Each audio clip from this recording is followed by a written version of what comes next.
Good morning, good morning, good morning, everybody, and welcome to your Friday edition of Hoop Spaces.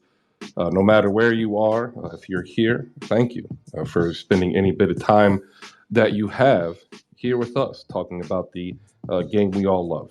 We've got a real interesting one-on-one today, Gary Payton versus Trae Young. We're going to have a WNBA recap. Elena Delle Donne, ladies and gentlemen, I think she actually might be back. They think the Mystics might be doing the right thing.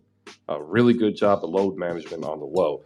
A'ja Wilson also looking good last night. A lot to get there. And we'll go through some quick news and notes of the league as we wrap up the first week into the abyss of the offseason, where we are all thirsty for news. Good morning. If you are down below, hop into the group chat. I'm getting ready to say what's up right now. I'll be back in about 30 seconds.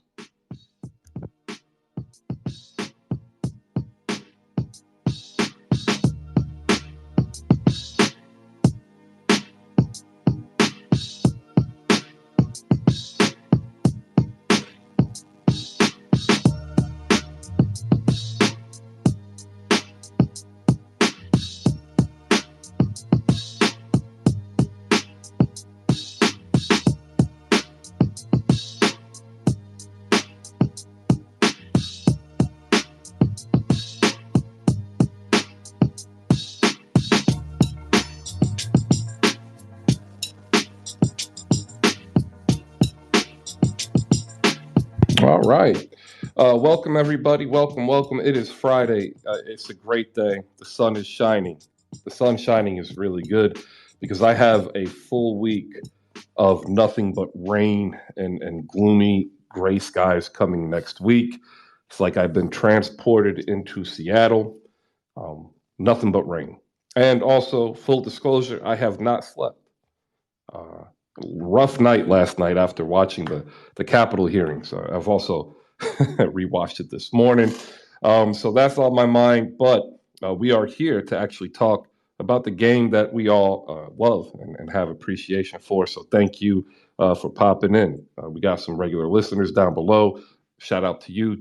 I see y'all down there. Santa Rosa, Dany D. I see Slade popping in, Rico Suave, and Shiecko. Lots of Mavs stuff too. The old man in the 3 pod dropped.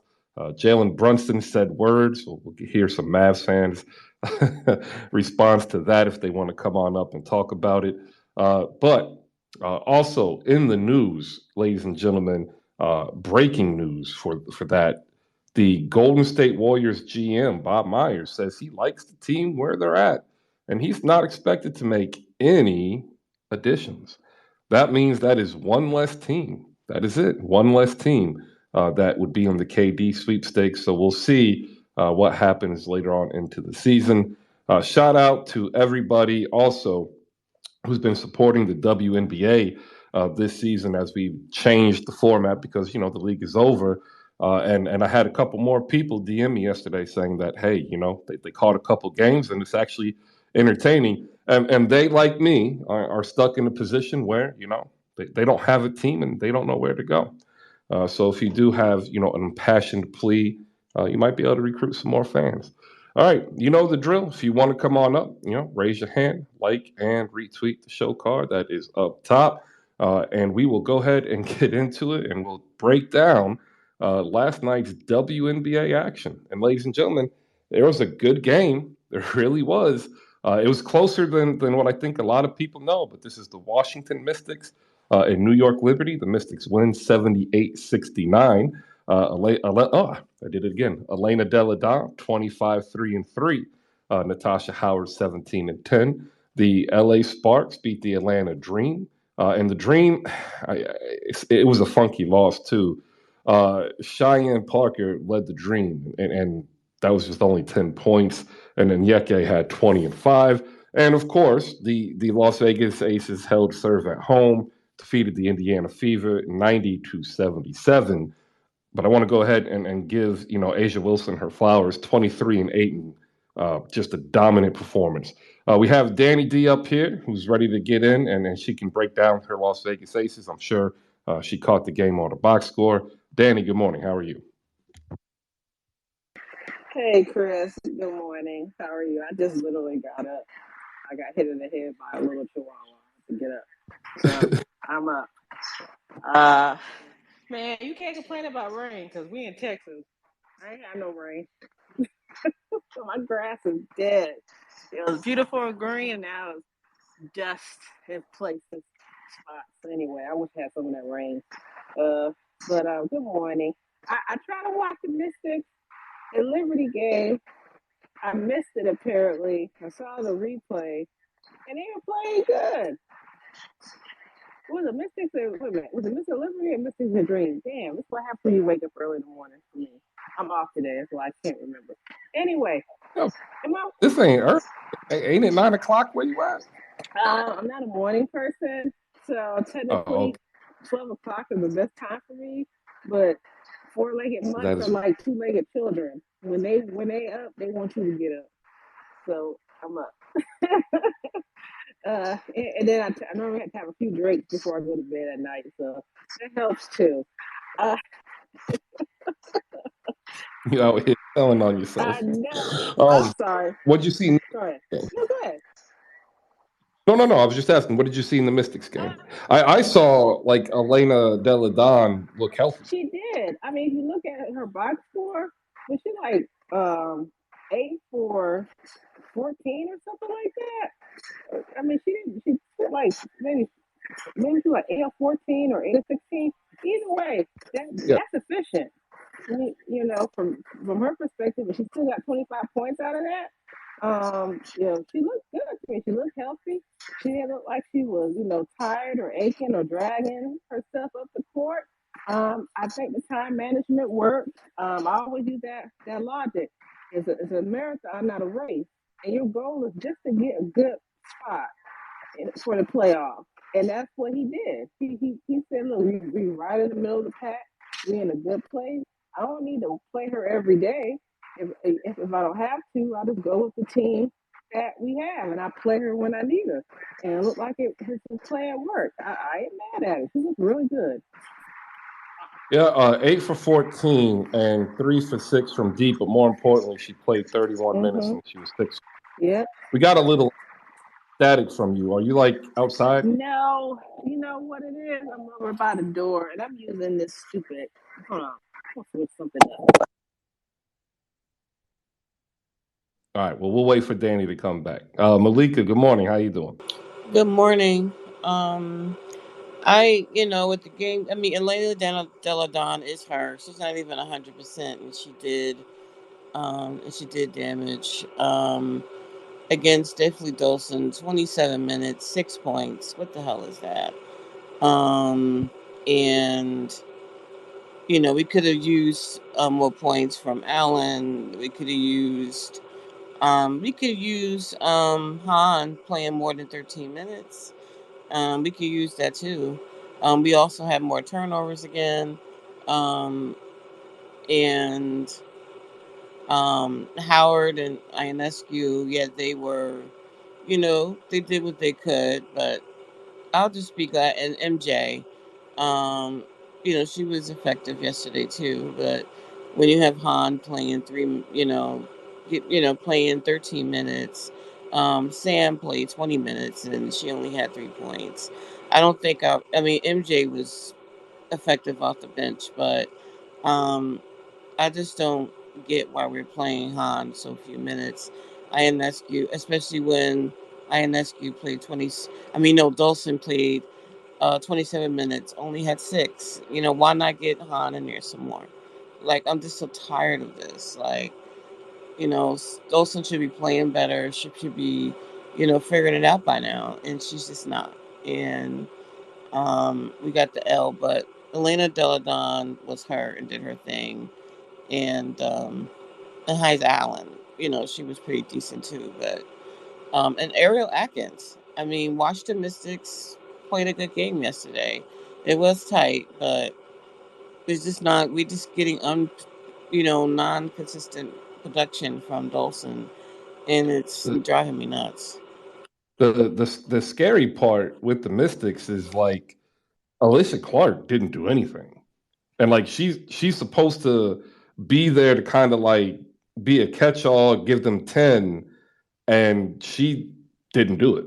And like they still, even though it was close, didn't seem like they missed that added offense, right? Like I don't know what New York needs to do. Um, we talked about Stephanie Dolson. Uh, is it because she needs somebody else to take some pressure off of her down low? Like I don't understand why she cannot get at least 10-8. Like I don't understand. Danny, what do you think?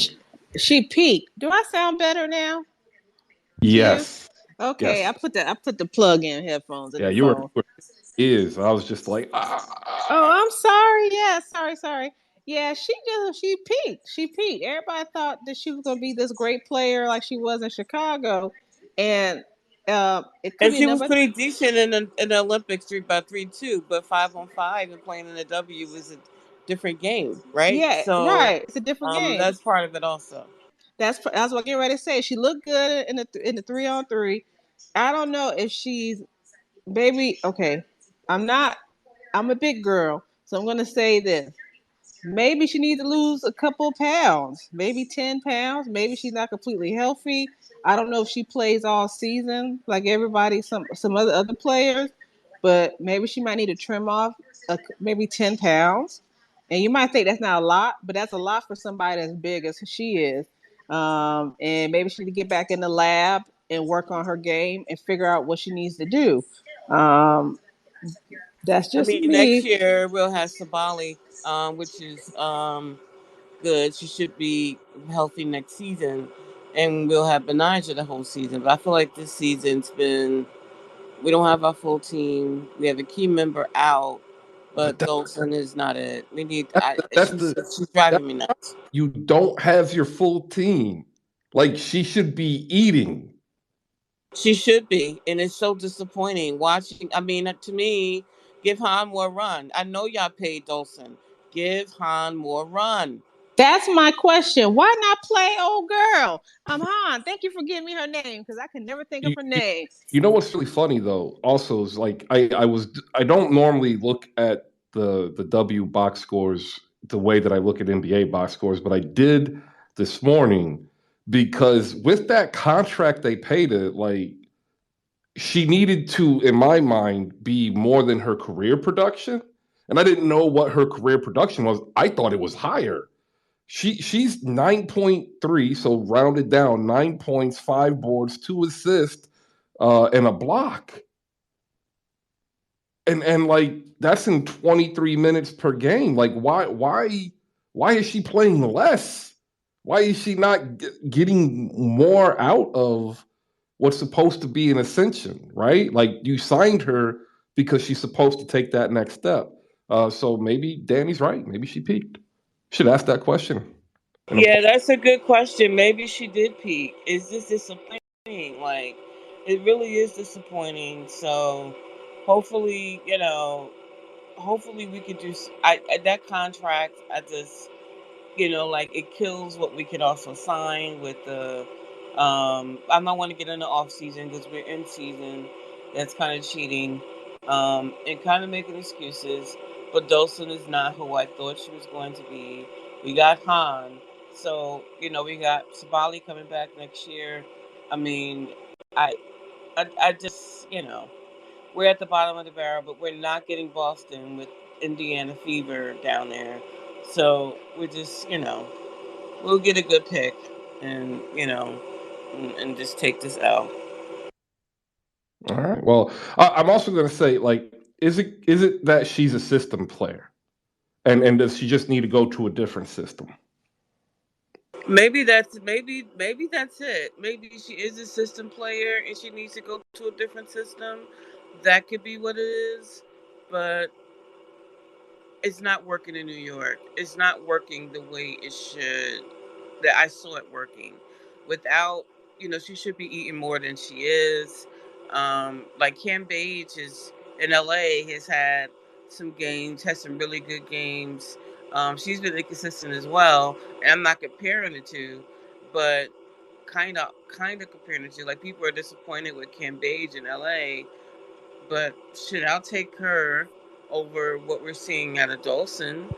I mean, at Why? least she shows up sometimes. Dolson is consistently like just not making an impact. But not that I want Cambage on my team. I'm just saying, like, in terms of production. Right, I understand what you mean. Polls up there. Has Stephanie Dolson peaked, or does she need a different system? Go ahead and vote. I mean, if you don't know enough, you don't worry about it. I know what I would vote, and right now I am kind of still on the different system because of the success in the 3-on-3, and like maybe she needs more open court. Maybe she needs a different system or a different guard to set her up. These relationships between the bigs and the guards are important when you play a more tactile, tactical type of basketball, and maybe she just needs a better working But relationship. Sabrina is not a ball hog. You know what I mean? Like, Well, I'm not saying Sabrina ball is hog. I'm saying maybe she's not putting her in the spot. Put her. right.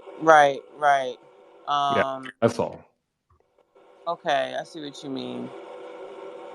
Okay, I mean I hear you, but Yeah, I know. I'm just trying to figure it out too because like I don't know. Well, I think too. Sabrina is still trying to figure it out. Isn't this the second season that she's really been able to play fully? technically this is her second season. Yeah. So we'll say this is her sophomore season, even though this is her third year. She's still trying to figure out. And I'm going to give Liberty some grace here. They got a new coach. She's trying to figure out her pieces and what she has. Like you said, you have some injured players, um, and and I think I said she's peaked, and there's nothing wrong with peaking. It's really not. Peaking is not a bad thing. I think they just need to figure out what system they're running. Players need to understand their position because you have great pieces she, there. she has 260 total games played. I get that. Like I'm just I trying to can't find. say like it's not a third year player. I'm trying to find the positive in everything. I don't want to I be a mean, duffer. Sabrina's assist numbers have been pretty low recently, so um, like those can be picked up in, I don't know, some lobs, something that can help her, like get her, I don't know, be more effective. They need to figure something out. Sandy, come with a game plan that I just want to see my team look decent, and have some type of consistency when Benijah comes, so we can see the possibilities at least. Because without Benijah in the lineup, it's hasn't been, I'm not seeing like what the team would look like if Benijah was there. So when Benijah returns, and it will be soon because they said like it should be like late July, early August, so it should be soon. We, hopefully we see something. I don't have high confidence in the playoffs this year, but I do want to see some, consistency, over a few games if Benijah, Yeah. comes back. That's what I would like to see. Want to say good morning to our friend 808s and Snack Breaks joining us here. We're just going over the first game, Washington over New York. Elena De La Don, she's not 100%, but she looks healthy. 31 minutes, great performance, and we were breaking down what is up with Stephanie Dolson. You see the poll up there. If there's anything you want to add in, go ahead. Up next, we're going to go ahead also and add in the LA Sparks and the Atlanta Dream in a must-win game. And almost every game seems to be a must-win game for these LA Sparks. 808s, good morning. How you doing? Good morning, Chris. Good morning to the good people of Who Spaces. Y'all are really up here wasting y'all Friday mornings talking about Big Mama Steph. I'm not sure why. I mean, I really don't know why. I mean, there's so many other people to be talking about. Has Stephanie Dolson peaked? That would assume that she had a peak. Now I'm saying this as a Chicago Sky fan and somebody that covers the team, but Stephanie Dolson was not the center that the New York Liberty needed. Zuhan is amazing, but as far as durability in the long term, I do think that a big that kind of matches her play style would have suited Sabrina just a little bit more. considering Stephanie is a traditional like post back to the basket center, and that's not exactly what I think Sabrina actually needs to increase the I guess her skill over like just in the game in general. Because if you watch the Liberty with Stephanie and Sabrina on the same floor, it does not look good. Like half the time she's not even looking for her. And half the other time Stephanie's either just taking 4 shots a game or not taking any shots again. I don't know what the timid is when it comes to offense, but she wasn't the piece they thought they needed. But like Maliika and Dany have been saying, a lot of other issues with them. Benaya being gone almost all season. Natasha being off and on, but she was good the other day. But 9-17, I'm not gonna say like they're completely out of it. They're not Indiana, and I think they could put together a little streak like they did about a month ago. But it's time for that now. It's almost August. All right. No, I kind of agree. When you're this late in, and you're trying to firm up your playoff push, or line up for the best lotto pick.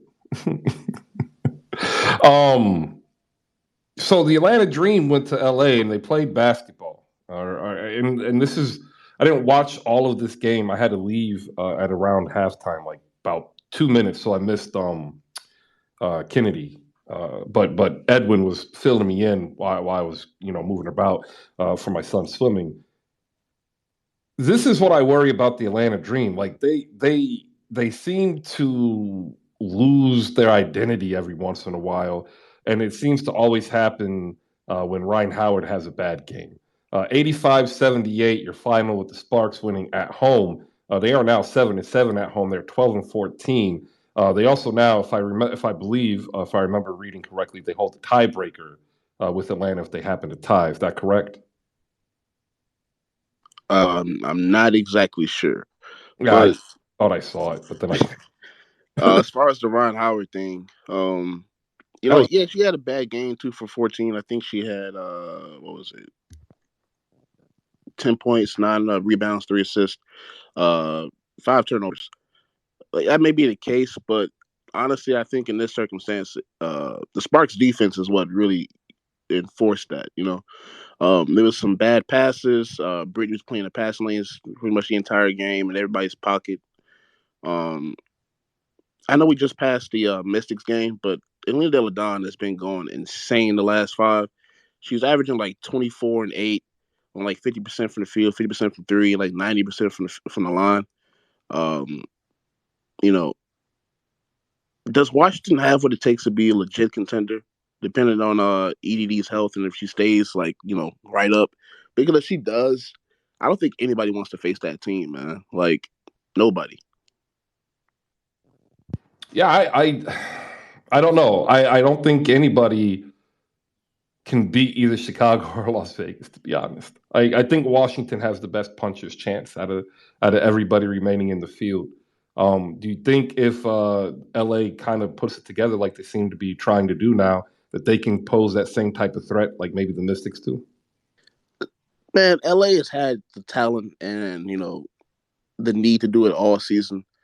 It's just staying consistent. They win 3, they lose 3, they win 2, they lose 2. Like it's not consistent at all. And you can say that's because of the coaching. You can say because of the injuries and all this other stuff.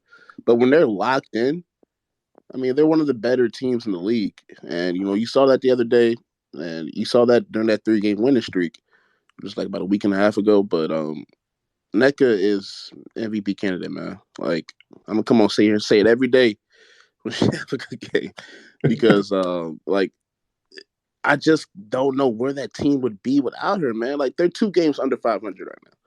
Like I could easily see that being 7 or 8 if she wasn't on this team, maybe 10. Like she just has that kind of an impact. 25, 3. I think she only had like 2 turnovers, 9 for 11 from the field. Like what else do you really want from your star player, man? And last question. This is to both you and Maliika. Y'all gonna tell Robyn that I said something positive about the Sparks, right? Like I mean, was it really positive though? It was more like objective. Oh, jeez. Fine. They have a young, dynamic player who looks happy and healthy in Kennedy, and I'm excited to see her play. Does that work? That's perfect. That's perfect. I think she had like 5 points in like the first 4 minutes she played the other day. I was just really happy for her. I think she only played 12 minutes overall, but to score 7 points in that span, it was really good for her. I'm happy that she's back. Also glad that Brittney Sykes doesn't have to do every single thing on the floor now. She doesn't have to initiate offense. Doesn't have to play the best defender. Doesn't have to get everybody in their spots. You saw that yesterday. She was able to just play her game, and that's probably why they won, honestly. All right. The final game, I'm going to let Dany talk about it if she wants, or if Maliika wants to hop in here. This was a game I had absolute, stone cold lock of the century, the millennia, right? Aces over Fever, 90-77. Dany, y'all knew you were going to win. What happened in the fourth quarter, though? Like, it's like y'all stopped playing. Typical Aces. No, that ain't even it. What it was is that the bench, some of the bench players weren't playing defense that Becky wanted. That's what happened. And you know what? Let me change that. It wasn't just that. It was just that. Well, I'll mess up the young lady's name, but I know her last name is Smith.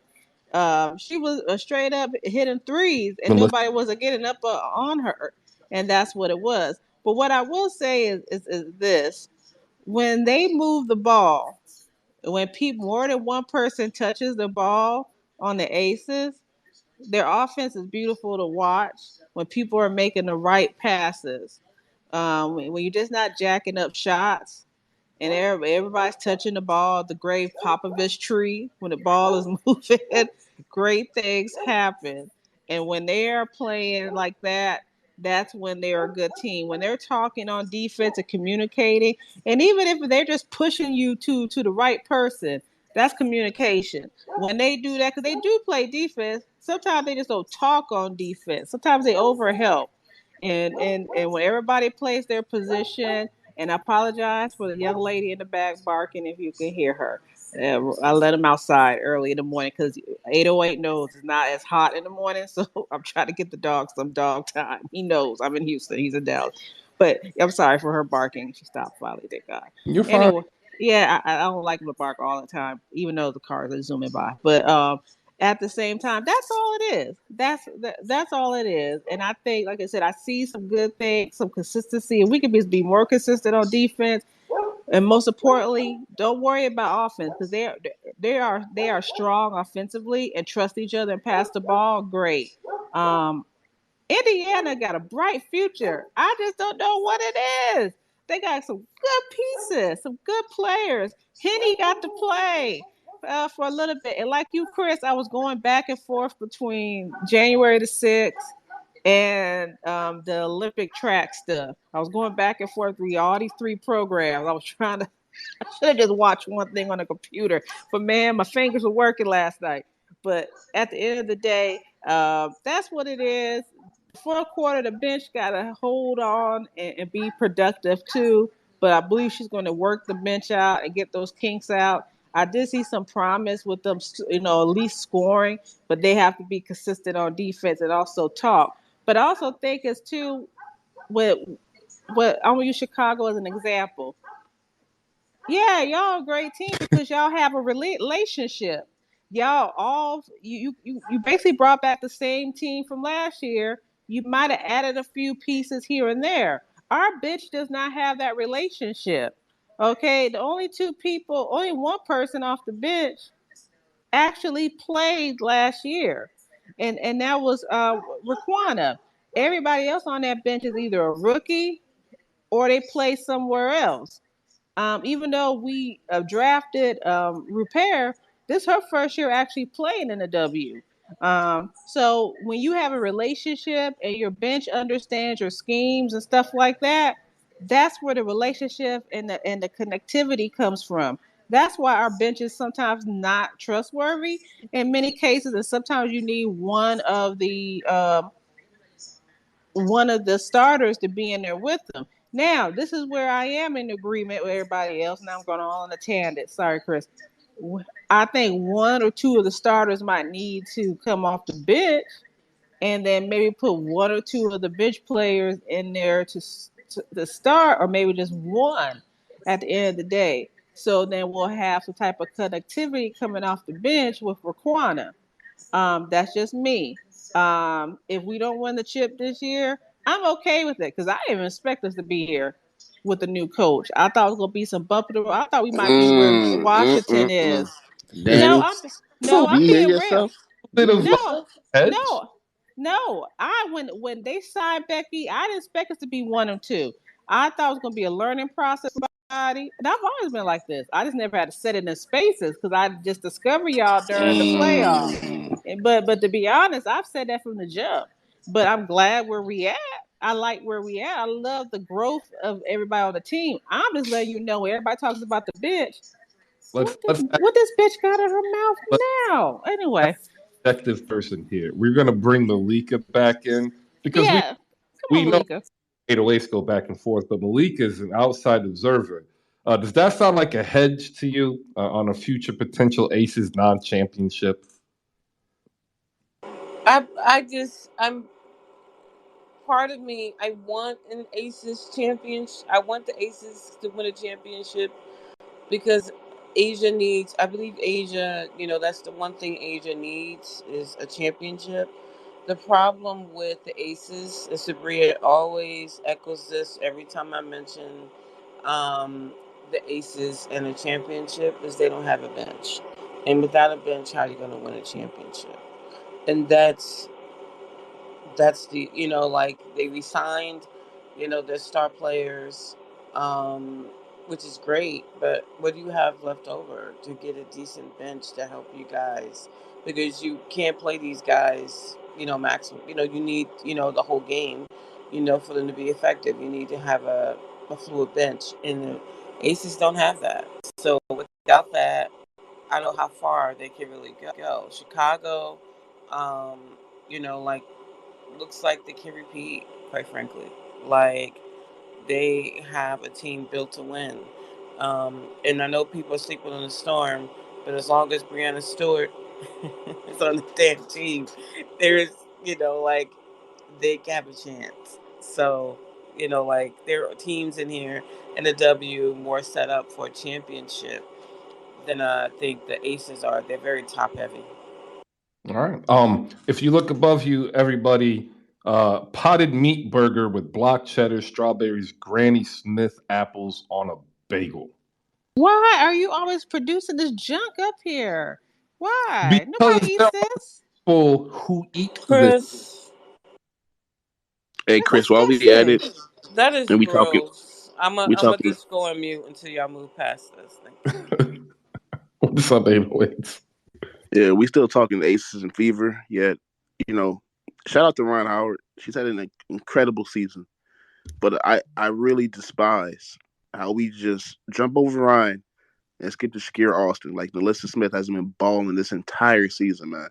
Just in the last 5 games alone, she's averaging like 15 points, almost a double double with 9 rebounds. But what I'm looking at is the efficiency: 48% from the field on 12 attempts a game, 46% from three on 4.5 attempts, and like 85% from the line, man. Um, like, she's really balling, and it just hurts to see that the Fever are this bad that she's not going to get any credit towards Rookie of the Year. Because she's only averaging 2 points less than Ryan Howard. Like, I feel like there should be a conversation there. She's in Indiana for one. That's what let's start off with. And I say Indiana, I don't mean the record. She in Indiana. She's not in the hot city like Austin and Howard is. Let's be real. Sorry, Chris. I'm just saying. You don't need to apologize. But he's talking about is an actual issue, right? 2 points less, four more rebounds, better field goal percentage, better 3 point percentage, right? Like what why is she not listed up there? Like ESPN, the reporter Alexa Philippou wrote it was a great piece on Shakira Austin, but like 808 said, like why are we skipping over the number 2 pick of this last year's draft when she's having a phenomenal rookie campaign and arguably And you know what? I think we should actually look more into that 808s because she's playing better. She is. I mean, she may not be leading the team, but she's a second option, and sometimes Kelsey defers to her. So what does that tell you? There you go. I'm going to get a poll out. But if you're down below, I want to say happy Friday. Thanks for popping in. We're 30 minutes in. If you look up top, this potted meat burger. I want to know: are you one of these few people that are actually going to eat this? Because there's people who eat this stuff. Like, I mean, somebody created it. So let us know, and we'll go from there. Anything you guys want to add in that you're looking forward to tonight?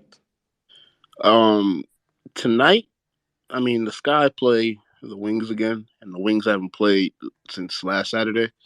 I don't know how that's going to go because usually teams that have that much rest usually come out rusty, but they didn't come out rusty in the last game. They didn't play 2 games before that, so we'll see how that's going to go. Courtney Vandersloot decided to miss her 3rd straight game, which is crazy to me because I never thought I'd say those words. The Connecticut Sun played the Minnesota Lynx tonight at 7. That is Central Time. That should be a really good game. I'm gonna take Minnesota in that one. Just a little, maybe a little suspect, but I agree with you. I'll take them too. Nah, for real. Sylvia Fowles. I've been No, preaching I it all agree with season. you. I'm honest about it. 15 points, 13 rebounds. She's leading a W in offensive rebounds at I think she's 36. About to retire. That that isn't talked about enough, man. Like everybody else, and she's leading the league in offensive rebounds. With I think 3.5 per game. Maybe wrong. I can't remember off the top of my head. But Ariel Powers is balling as well. Mariah Jefferson, she's having a really good season. Not being talked about enough either. I think they got that. Storm and the Mercury.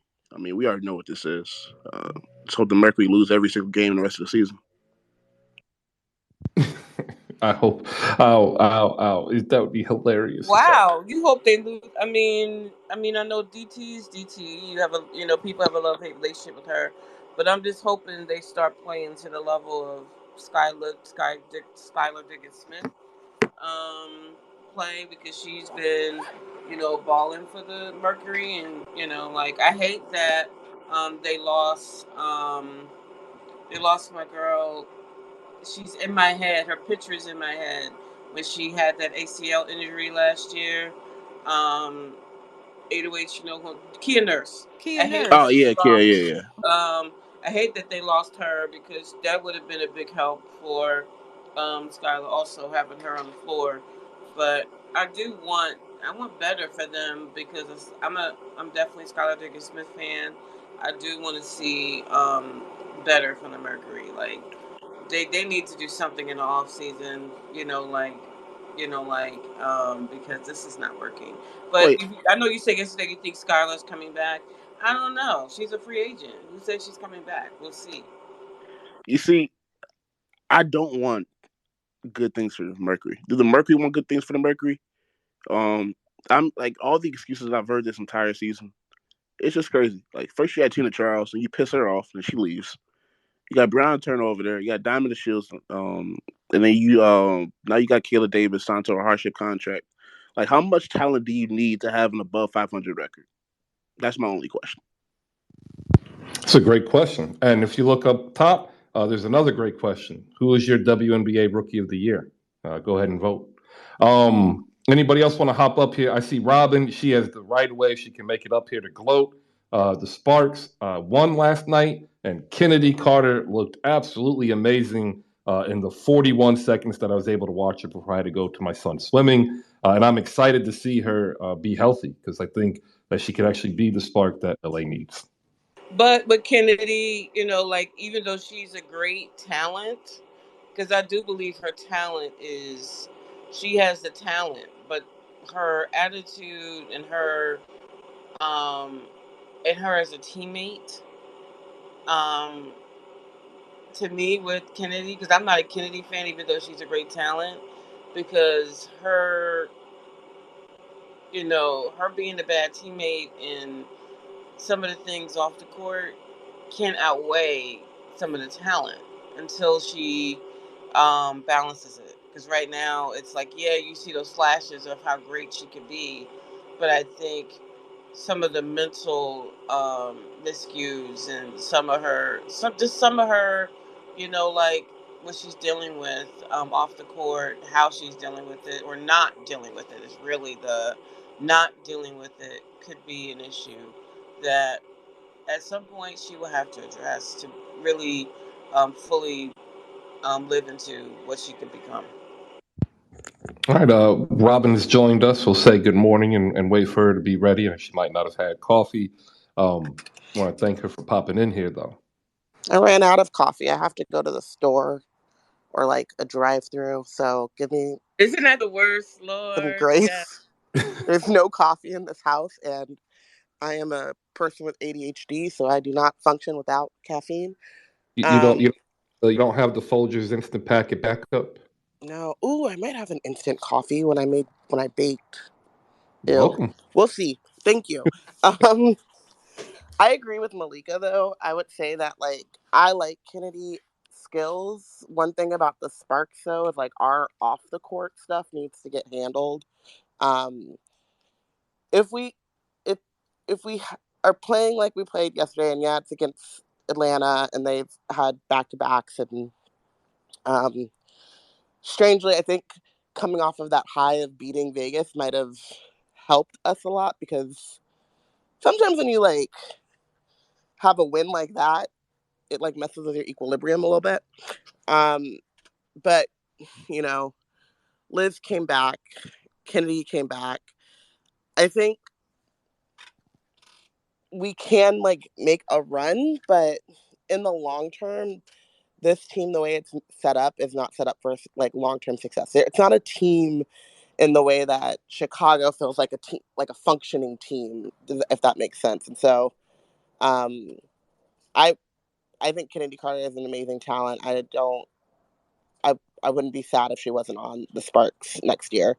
Um, and that is mostly based off of what Maliika was saying with like the off the court interpersonal kind of stuff. And not to pick on her because I feel the same way about Liz. Like a lot of them can go.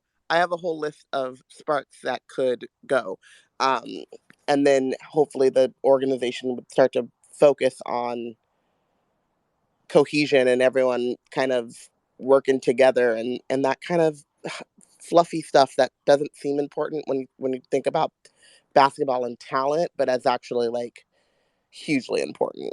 So, but we're still gonna win. We're gonna win it all. We won 2 in a row. So, you know, Did dynasty in the you really making. just give her bells for that? Absolutely. Like if I put it in the group chat, right? I am putting in positive karma and work now because if the Sparks were to do this, like I don't want to be in the path of Robin. I want to be on her good side. You know, it's crazy. Cam Bayes came back, but Shanae was still the best post defender on that team. I'm just saying. I don't. Okay, Maliika knows my thoughts on this because I also love Shanae, but I think that she wants to be a part-time professional and a full-time broadcaster, which whatever. Hey, But yo. I, that's her right. That's her. But I don't want that on my team. But if, you know, I do think if she decided that she wanted to do something and and, and actually be a full-time professional athlete, like that I'm would be so great. But like Olivia Nelson-Ododa, I also think should start over Liz. I am not precious about Liz right now. And I'm also like now deep into conspiracy theories about like maybe long COVID or something because it is more than halfway through the season and she still seems like she's not in shape. And like, I don't know what's going on, but that doesn't even make sense to me. you're not the first person I heard say that too, and I'm very happy that I was on mute because I was trying to drink my smoothie, uh, and I almost spit it all over the computer. So thank God I didn't. Um, with Los Angeles coming back, before we get ready to move on, I do have a question. You already have a long list. We talked about Indiana's coaching impending vacancy because I don't think Carlos is going to get retained. thoughts on who you would want to be the ultimate replacement for the Sparks as a coach? I mean, I said this before. I don't have a particular coach, but I want transparency. I want an actual coaching search. Like, it feels like with Derek Fisher, they just gave him like the position. Like, there wasn't an actual like search for a coach. I don't know. Simone Augustus, that would be great, but that is just from the name, and she feels like she is always like speaking to the players in their ears, like visually it seems like it would be a great fit, but I don't know if that's even something that she wants or if she's ready for or whatever. So I don't have like a specific name. I'm not that tapped into like what coaches are available or out there, but I do want there to be like a full search where you get a sense of this coach came in, like has a vision, the organization has bought in on the vision, and they're going to build together for the long term. That's what I want. I just have one request, that the coach be a woman, please. Like, is that too much to ask for? I don't know. Like I have no idea. I don't think it is. But when it comes to how individual teams run their businesses, they tend to be still kind of behind, if you know what I mean. Danny, go ahead and hop in here. Oh, just two things here. Well, maybe three. One, I hear Robin about starting Nelson Adota. Nelson is kind of limited right now because she doesn't have a great offensive game. As much as you might dote on Liz a little bit, Liz knows her offensive game. That's just one. Two, I say for a coach, either for Indiana or either for the Sparks, I say Christy Tolliver. She's been sitting on the NBA bench for a minute over there. I'll say Katie Smith. If she wants to leave Minnesota, she understands ball. She's been an assistant for quite some time. Who else I got out there? I want to put out there as a coach. No, I can't. I was going to say Lisa Leslie for a second because she in the big three and she coaching them, but I don't know.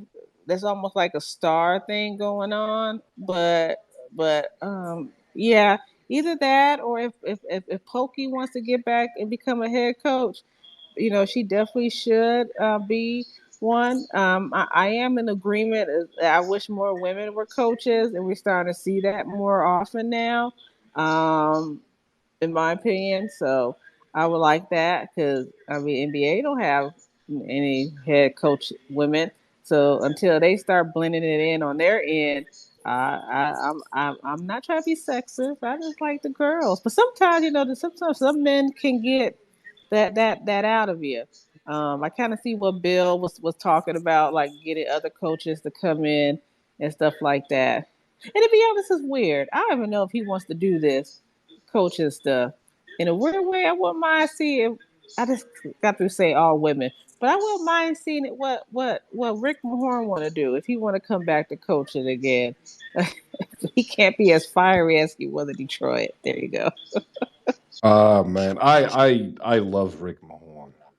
Hey, He's Chris. a nice dude. I met him once at a big three when they first started, when they came to Charlotte, and we were sitting behind the bench. And he sat down. He talked to us. He said, "Oh, you got a little gap like me." I said, "Yeah, I do." He and John Sally together, like Chuck Daly had to separate them at times because they would just be yucking up like in practice. Go ahead, Robin. I was going to say, I will say, and I talked about this in the group chat too, I would rather have Chris Tolliver come back as a coach than as a player this year.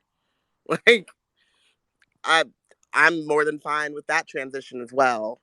I am really at the point where I'm not precious about anyone on the roster except for Slim and NECA. And about Olivia, like, I don't care if she's not putting up numbers on offense. That's what NECA's there for. We have no rebounders. I don't know how I can, like, strongly tell you guys what it is like to go to a game and watch shots get put up and then watch the Sparks just stand there and look at the brim and then start running back. Like,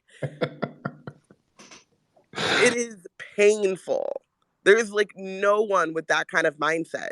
Like, crashing, like Shanae will do it, but then she'll throw some elbows and get and have to sit down. But like, there's no one on the Sparks with that kind of like, not just defensive mindset because we have Slim, right? But that like rebounding, being in the paint, like positioning yourself to get the board on defense, to get the board and a second chance shot on offense. It's just not there. It's not there. And Yeka's leading rebound. Killing me. She gets 6.8, followed by Liz at 6.5. No other players above 3.3, and that's Brittney Sykes. But also look at the rebounds that they get. They're not getting rebounds. They're the rebounds that fall to you. Yeah. Or the ones that hit the rim and bounce back really far. Right. They're not getting like, that's what I'm like, when you look at like, and Sylvia Fowles is Sylvia Fowles, but like when you look at Sylvia Fowles, like, the lost art of rebounding. Yeah. Ooh. And it is the best part of basketball, in my opinion. Really? Listen, man, Sylvia Fowles is immovable on the glass, man. Immovable. And do you know how, like, people discount it, but like, it is so valuable. It is so valuable. Like, resetting offenses, like just getting people, like tiring out the opponents. Like, it is just, that's why Naz Hillman is my favorite rookie. Like, she's not gonna, whatever, but like Naz is one of my favorite college players. Cause like, when you actually care to be in the paint and grab the board, it is, and yeah, my bias is showing, but it is, we have none of that in LA. I'll go back even further, Robyn. A lot of people don't talk about her no more, unless you talk about her father. Cheryl Ford did have athleticism, but she could be a rebounder. She was a rebounder. And for those who don't know who her father is, her father was him. I know, but there are a lot of people who need to be educated who don't know. She played for Detroit Shock. She won a chip before her father never did. Karl Malone was her father, who did not claim her and her brother, but he wanted to show up at Detroit Shock game. Don't get me started on that. But she was a great underrated rebounder. She, even though, like I said, she was flat-footed, but she understood how to time. Wait till Leah gets here next year. You go see another great rebounder too. Leah is like a guaranteed double-double in a way that, like, it's crazy. I don't understand why Liz doesn't see the value in that. Like, Liz could, like, the fact that Liz is not averaging a double-double when she's just built for it. Like, God said, "Here, my child," and she said, "Nah, I want to spin some records." Like, what? Because she's a walking 20 and 10. No, because she's tall. See, when you're always it's not even tall. It's not the tall. It's her body. Like, it's the way in which she could take up space, the way in which she can move people. Like, if you don't have, like, Naz Hillman is not very tall, but you watch her in the paint and you watch where she positions herself. Like, even if she's not getting the rebound, the person that she's guarding is not getting the rebound either. Like, Liz don't like the contact. Liz don't like the contact down low. If you ever watched a Aces game, you always heard Bill's voice over there talking about keep at it. She needs to be motivated. She's not highly motivated, and she doesn't like the contact because people were able to move her off the block, and I could never understand it. I'm like, but that's the thing, though, Dany. Tougher than her. I'm just saying. She used to love the physicality of the game back when she played in Dallas back in the early days. Like, what was that? 20? I'm not even gonna lie to you, I can't remember. But I think she was averaging at least like 7 to 8 free throw attempts a game for like 2 or 3 seasons. Like, she was unstoppable. Right. Well, then something is broken in her.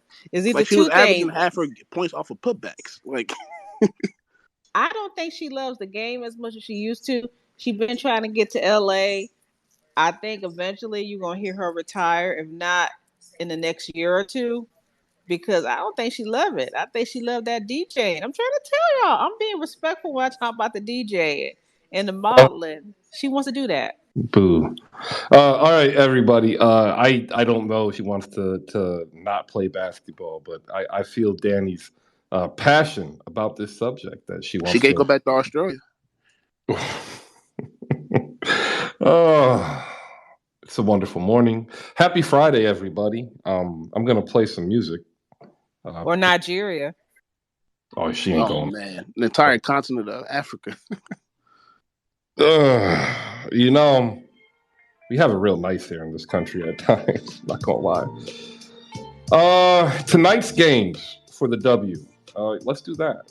We had 808s do it, but we'll go ahead and go over the schedule for tonight. 3 games: Connecticut at Minnesota, 8 p.m. on NBA TV.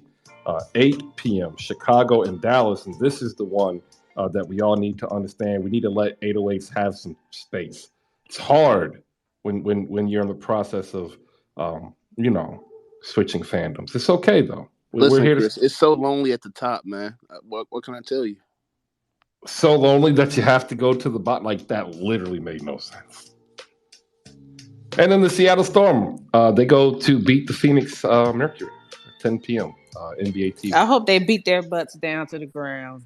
I'm gonna say book it. That's what I'm saying. Book it. All right. Some golfer just yelled outside of the window. Fun times here on a Friday on Hoop Spaces. Coming up on the 11 o'clock hour, we got a simple question. Who do you have one-on-one, first to 11? Gary Payton or Trae Young? We'll get to that after we get an update on news and notes around the league. Wait a minute, Chris. You didn't go past that. How is a golfer hollering at your window? What, you live near a golf course? You rich like that? You getting them veteran benefits on top of that? No, I'm not rich. It's just that there was a golf course here. Like, so they built the golf course after the house was built. The neighborhood was built first, and then some developer bought the land to build an inclusive private golf course and housing thing. So we're actually on the outside of the golf course, and yeah, it's not. Trust me, it's not rich. Then they made it to a public golf course like in the 90s because they weren't making any money. Go ahead, 808. Listen, Chris, I beg the W before we move off of this to get their stuff together. Because the fact that there was one game on Wednesday where the Storm played the Sky, and then there was 3 games yesterday, and there's 3 games today, and 2 of them start at 7 o'clock. I don't know what has got to be done to stop this, but like, they ruining the brand, man. It sucks to see this because people are always talking about, oh, where are the games at? I can't watch them. Why are there 2 or 3 or 4 starting at the same time? Like, I've never seen this in any other sports league, man. A lot has to do with the fact that the arenas operate around the other pro sports first, and then they fill in their calendar with other events. And then when the W came back, people already had their way of scheduling, events and filling up time slots. And so, like, Indiana's a great example, which is another reason why it irritates me. They've had to play in 4 separate locations within the city just this season alone, right? Gamebridge Fieldhouse is under renovation, so they played there a couple times when they're able to. They've played at Hinkle Fieldhouse at Butler. They played at the State Farm Coliseum at the State Fairgrounds. And then even on the State Fairgrounds, they had to play in 2 different locations, where I said 4, because one other place was being played by the hockey team, the minor league hockey team here. So, like, the league, I think, would be better off if they get that record investment looking at a different style of arena. And I think they should really consider either partnering with localities to build complexes, or find themselves catty corner to like a larger major metropolitan area where it isn't as expensive as it is downtown, and have their own individual, arenas. I agree 100% because Rob has made some really good points the entire season talking about the fact that the Sparks play in Staples. I don't know the other name they call it nowadays, but it looks like a cave. Just sometimes. the Staples. Yeah, it's Staples. It looks like a cave sometimes because like the camera angles, and then like I really think a lot of teams, if there's money down the line that's possible, should kind of like build after like the Dream, the way they had their stadium set up, because like every time I turn on the Dream game at home, it's live. You know. Yeah, no. That's the same with Connecticut Sun and the Las Vegas Aces, and they play at like casinos, I believe. So they have those kind of event spaces. You know what I mean? Exactly. That I agree 100%. That's what I was going to say with the Fever. There's a casino that I said that. Yeah, go ahead, keep going.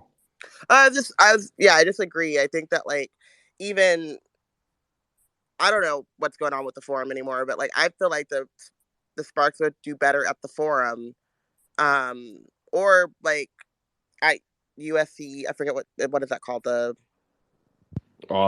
don't remember. Anytime anybody brings up USC Coliseum, no, that's not right. Yeah, no, it's not the Pavilion because the Pavilion is UCLA. Yeah, but they can play there too. They can't play there because I have to drive from LA, and going to the Pavilion is just. I driving from San Diego to the Pavilion is not going to work for me. But they could play at USC. The game for me personally, but yeah, it also feels like in the game versus on TV, it's a completely different vibe. Even now too, especially because they're not that great, then people stop coming as well. So then it looks emptier and emptier, and also it just like.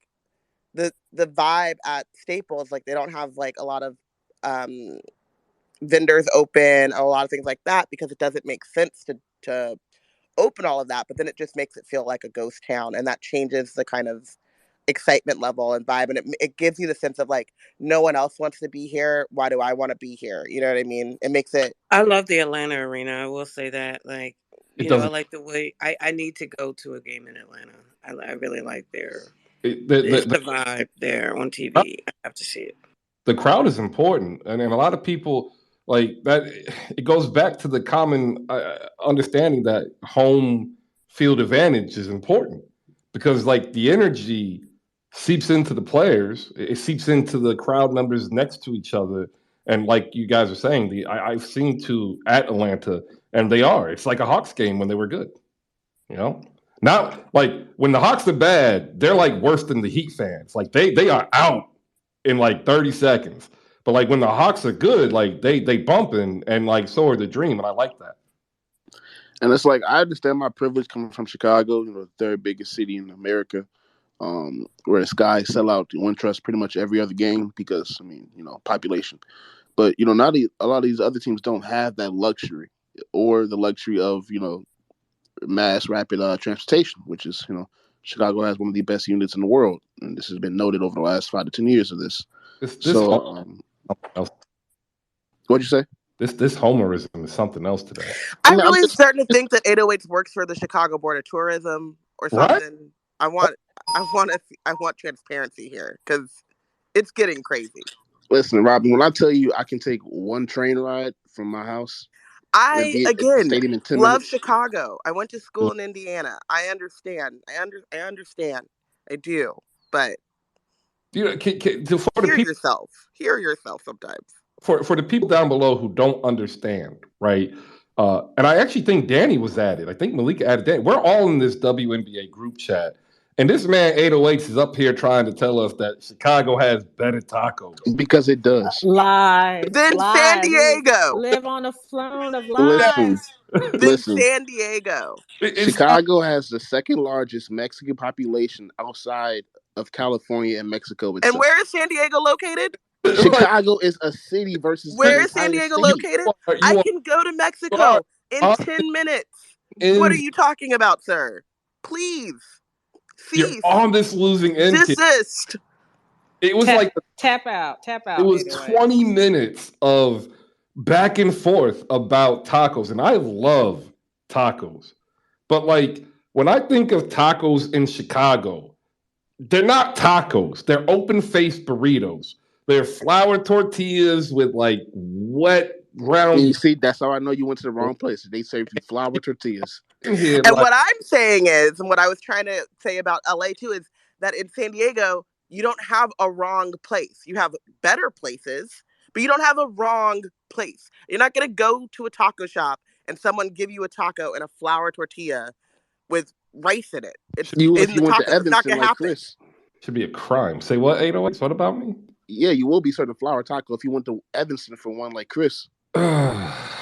Look, it's just he has an issue with me personally because the best dish I had in Chicago happened to be coleslaw. Coleslaw, elite, by the way. I'm going to give myself a point. Last night we had a great space, open mic spaces. Optimistic Pels fan. He's a Pelicans fan. You can tell by the name.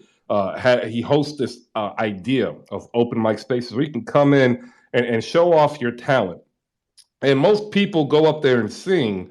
And like he did some covers on the guitar. We had a big keyboardist, a pianist, three different singers, two from the Caribbean, doing some like vocal stuff that they've written up themselves, trying to further their own passion. And I went up there and I did comedy. Long time ago, I wrote comedy and I did stand up, and it's kind of like personal because it is how I process trauma from being deployed. And trust me, got a lot of it. But I had a great time. So look out for open mic spaces on Thursday nights. It's a good vibe. And I have one here. I wrote this one, and maybe if I have time towards the end, I'll say it in here because it's recorded. Now, this is a comedy monologue. And I don't know if you understand how comedy writing works. There's different styles, obviously, of comedy, but there's different specific styles of writing. There's monologues, back and forth jokes, comedy skits, etc. And I particularly do monologues. I don't do skits. I always like this improv idea. Never really liked it. I don't like the idea of having to try to think of something on the fly because like I'm a thinker. So maybe if there's time, I'll do that, and that'll be at the request of a couple people who've DM'd me. Now, 11:07. We've got Gary Payton versus Trae Young coming up. Before we do that, I want to go ahead and thank everybody who's came in and listened and came up. Robyn, 808s, Maliika, and Dany. Every day that we talk to W, and we're doing this because everybody says that we need to support and we need to show our interest, and this is us doing this, right? So if you happen to know any other W fans, or if you know somebody who's just a fan of basketball and they want to come in and talk, hey, let them know, because what we're trying to do is build an equitable platform for not just NBA coverage, but also W coverage, but also not just men, but women, right? Like that's what we're here for. Jose is up here. That's Rico Suave. He's joining us as well. And here are your updates. The Sixers announced a plan for a downtown site. It's going to be miserable. I have a tweet that I'm going to try to find that explains how miserable it's going to be. It's literally a stone's throw from City Hall. Now I've never lived in Philly, but on the 95 corridor I traveled, so I caught all my fair share of Sixers games, and literally these people are going to be stuck in traffic downtown Philadelphia, like you were out in Atlanta and they just got like a quarter inch of ice. It's going to be gridlock and it's going to be horrible. ESPN. I mean, be like New York and take the train. Don't Philly have trains all over the place? They're not good. And like it really only, the good news is the train goes to where they're trying to build a stadium, right? Like, so that's the good news. So they got that, but the public trans in Philly sucks. It's horrible. Like you'd be better off riding your bike. Like seriously. It's just crazy how, Philadelphia is one of the biggest cities on the East Coast, and they have one of the worst public transportation systems. But, you don't have that problem in Chicago. Well, that's because Chicago had the benefit of not being a city when Philadelphia and New York existed. Well, it wasn't that much time in between. It was like 1856 versus 1776. Ain't that long. I'm sorry. Can you please say that time frame again?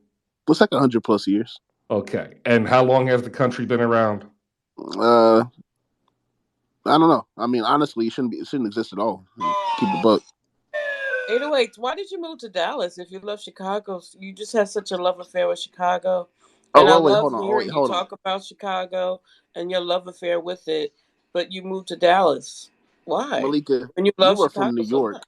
You were. I'm from Jersey. Jersey. But I live like 20 minutes from New York. Okay, so you live in Jersey, so I can't call you a New Yorker. Y'all are known for transplants, but Damn, I really want to get that joke off. Yeah, it wasn't. It's cool. It's cool. Yeah. I love Chicago, always will, but I don't love 20-degree February. So when I moved to Dallas, it was 75 degrees, and I haven't worn a pair of pants since like January. So, I yeah. love 3 days. I respect that, But when you paint a picture of Chicago, it's usually pretty glowing, and I love that you love your city, but All it right. does get cold as hell there. So What do I you? go back every time I can. I love my city too, and I went away. I went to school in Indiana. I lived in the Bay for a while. I came back. Tacos still good. Tacos are good. Weather's is great. It's just the gas and the utilities and the Brother.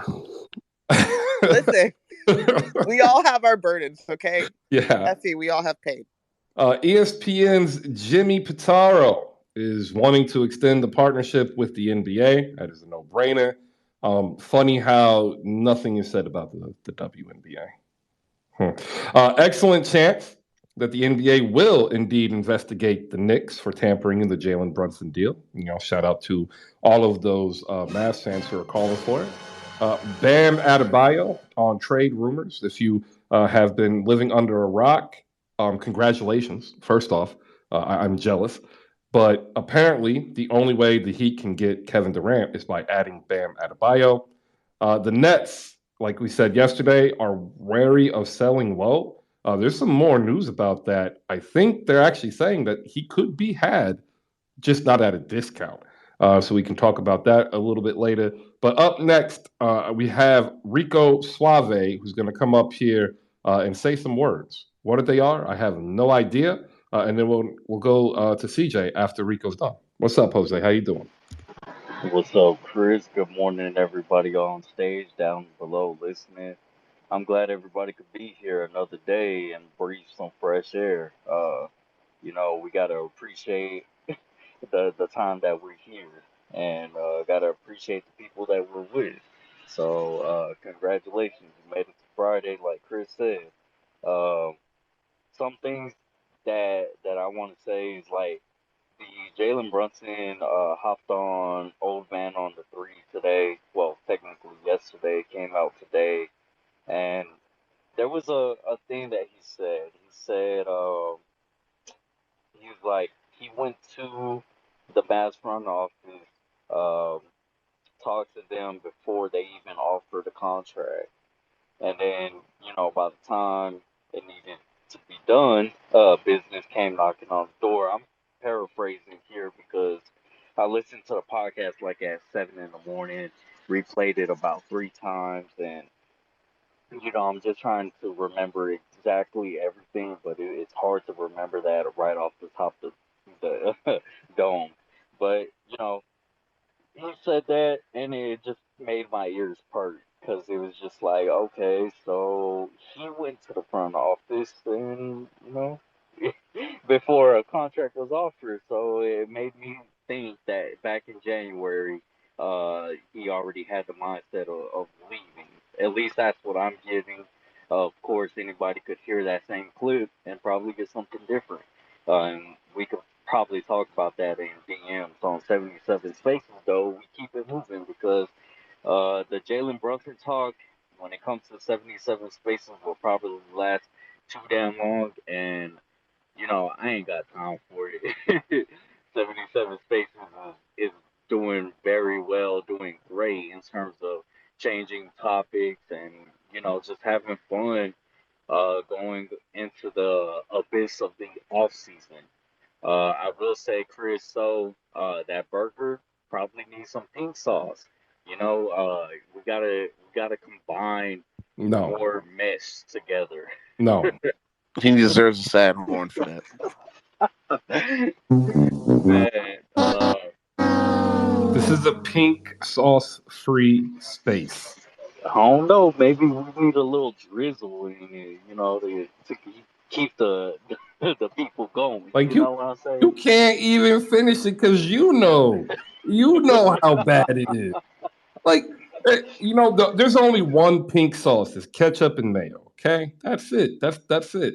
They add some liquidy stuff to make it look like it's Pepto Bismol, and people are putting that out there on mid ass chicken. Like, look, y'all need to stop.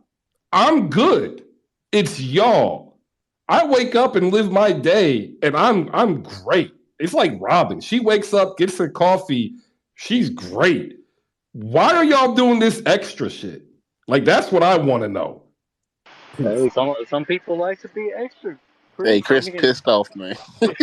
I'm somebody who's a little extra myself, you know. But my question for the Heat fans, especially Jeff Cade, he's talking about Gosh. how good his development is for the Miami Heat and everything, and he's like, oh, we develop, we do all this. Okay, trade Bam if you really want KD, and just trust your development process. Am I right, Chris? I mean, you're that good. Trade one of your assets. I'm trading pink sauce to the Dallas Mavericks. I'll take back the White Pal and Josh Green. You could have Dwight Powell, but people on that Twitter will probably hate me for wanting to trade Dwight Powell so much, but I don't give a damn. But anyways, 77 Spaces. You can find me, Rolo, and Jazz, mostly on Wednesdays for our off-season content.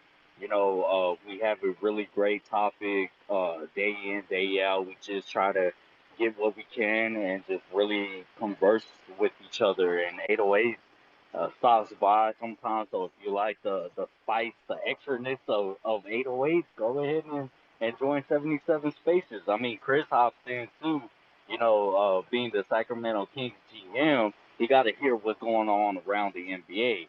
That's why he created Hoop Spaces. Like, he created separate individual spaces around the NBA so he could gain more knowledge to help benefit his team going forward. See, Chris is a mastermind. Don't let him think. Don't let him make y'all think otherwise. And that's my time. Y'all heathens put ketchup on your tacos. That's all I gotta say. Hey, yeah, Who whoa, whoa, the whoa. hell is doing that? That must be I can't say, but I'm gonna go ahead and mute. A Yeah. mail merchant? Yeah. Shout out to 808s and Snack Breaks, always breaking down the future schedule for WNBA games. So if you always need to know, make sure you shoot him a follow because that's Oh, what he. oh yeah, appreciate you 808s because I kind of it slipped my mind that the Wings play your sky tonight. So I appreciate you putting the schedule out before the space. So thank you 808. It's no problem, man. I just love the game, and I see something that needs to be done, so why not me do it? You feel me? There you go. CJ, the Unathletic Podcast, dropping on Fridays. What is up, CJ? How you doing? I'm doing pretty good, Chris. I am disappointed in 808s. I don't understand why he is foolish enough to believe that his tacos in his so-called beloved Chicago are better than the tacos in California that was formerly part of Mexico, but somehow he seems to want to convince himself that they are better than the tacos in California. That's just embarrassing, and shame on him. And Thank you. I just want to also say that if I can, Chris, if you don't mind me doing a quick plug, um, I am back today with my podcast. I will have it uploaded.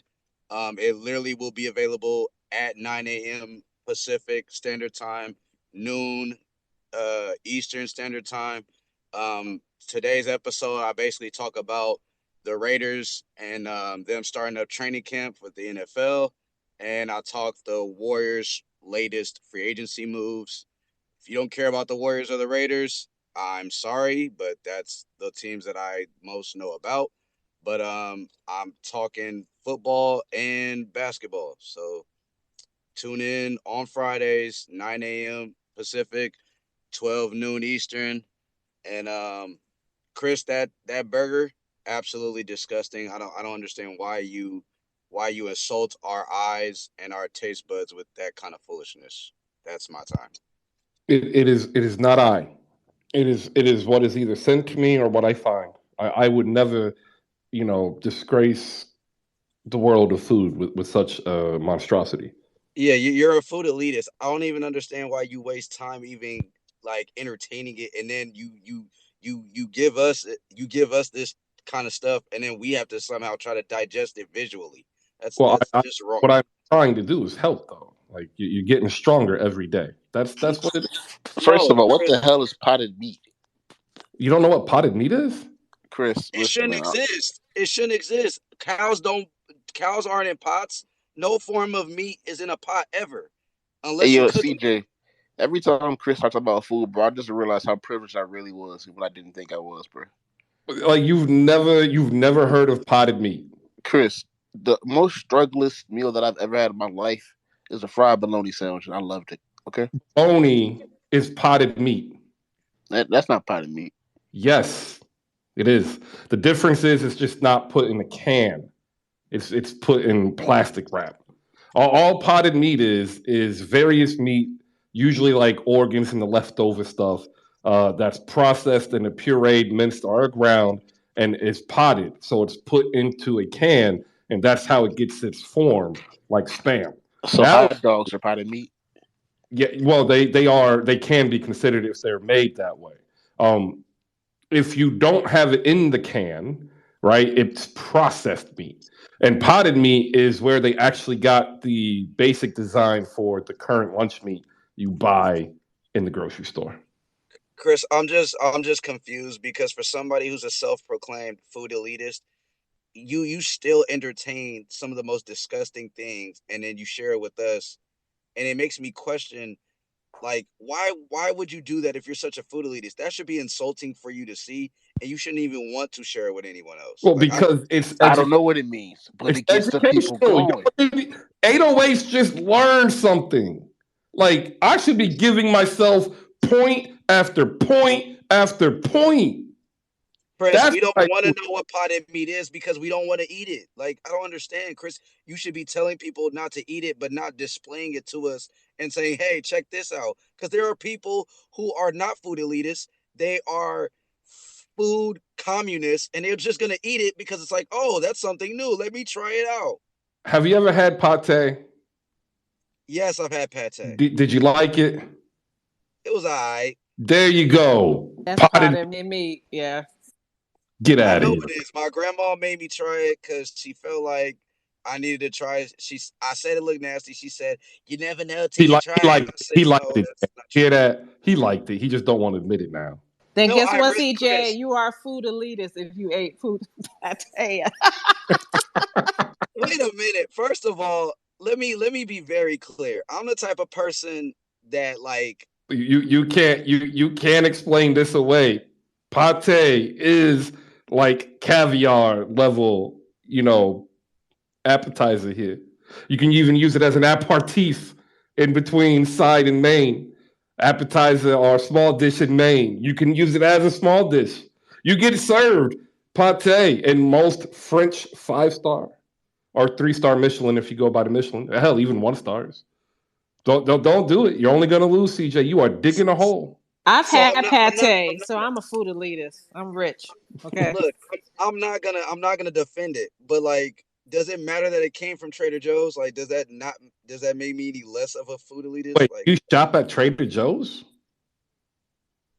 yes. Oh, jeez. All right, ladies and gentlemen, we are moving on. Wait, Um, what is that supposed to mean, Chris?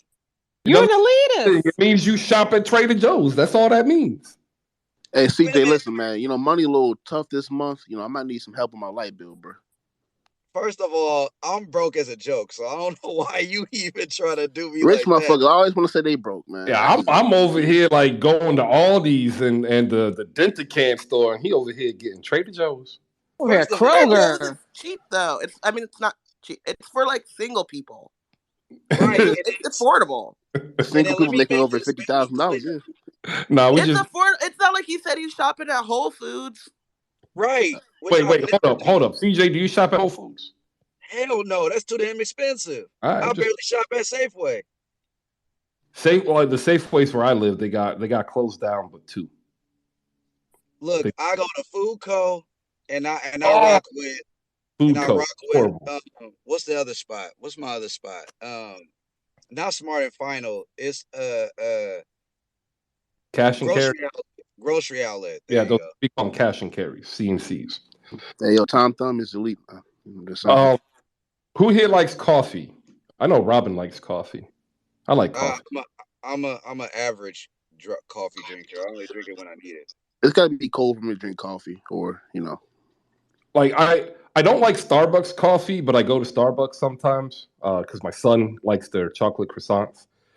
And I never know what I want to order, but I actually kind of go there for like the whole experience, right? Like I don't even really go there. Starbucks is awful. It is like Pete's Coffee is far superior, but they don't have Pete's Coffee where I live in Indiana, Robin. They have That's Starbucks. unfortunate. You have Caribou though, don't they? They have Caribou's in Indiana. Yeah, in Carmel, where everybody moves to from out of state.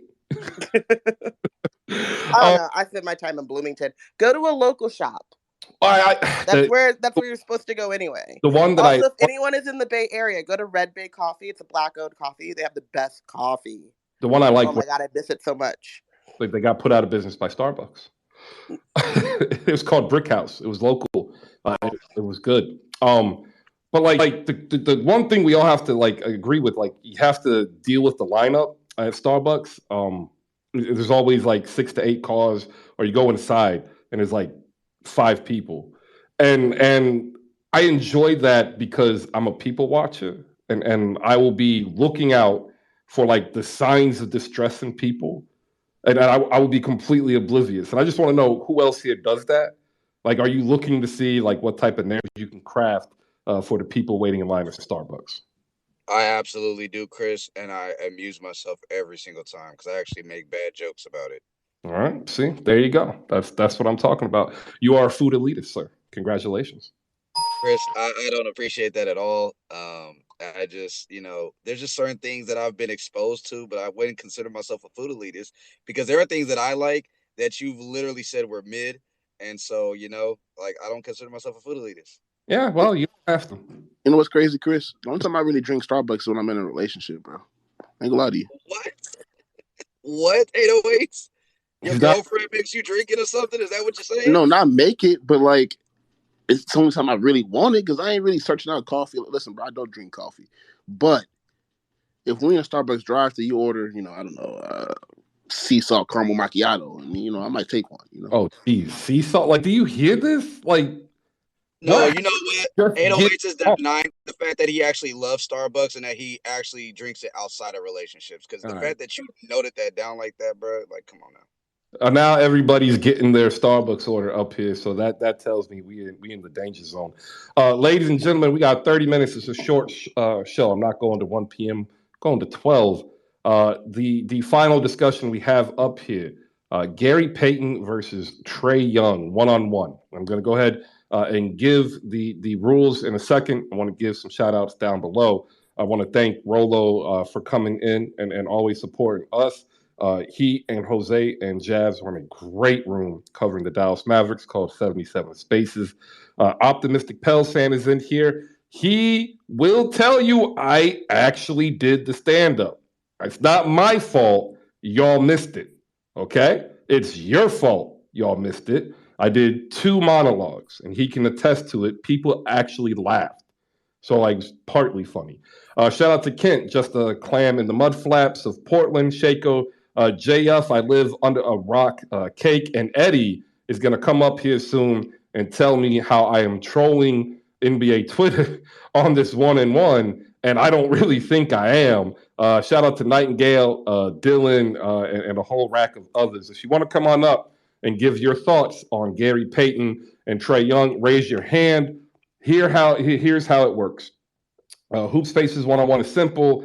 You have to assume whomever gets the ball wins 2 out of 3 paper, rock, scissors. 5-second dribble, only egregious fouls. Make it, take it. There you go. If you have a thought on the matter, raise your hand, pop up. Up on stage with us now, we have 808s and Snack Breaks, CJ the Unathletic, and Danny. I want to give a huge shout out to the Mavs and Magic draft. They do a phenomenal job covering both teams and the NBA draft. And I when I was doing this earlier, I also did a who would you start your team with? And Luka is on there, and Luka just shot up.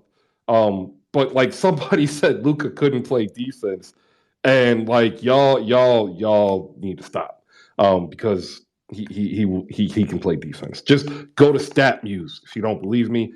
We will open up this one-on-one debate or conversation with 808s and Snack Breaks. Go ahead, 808s. What you got?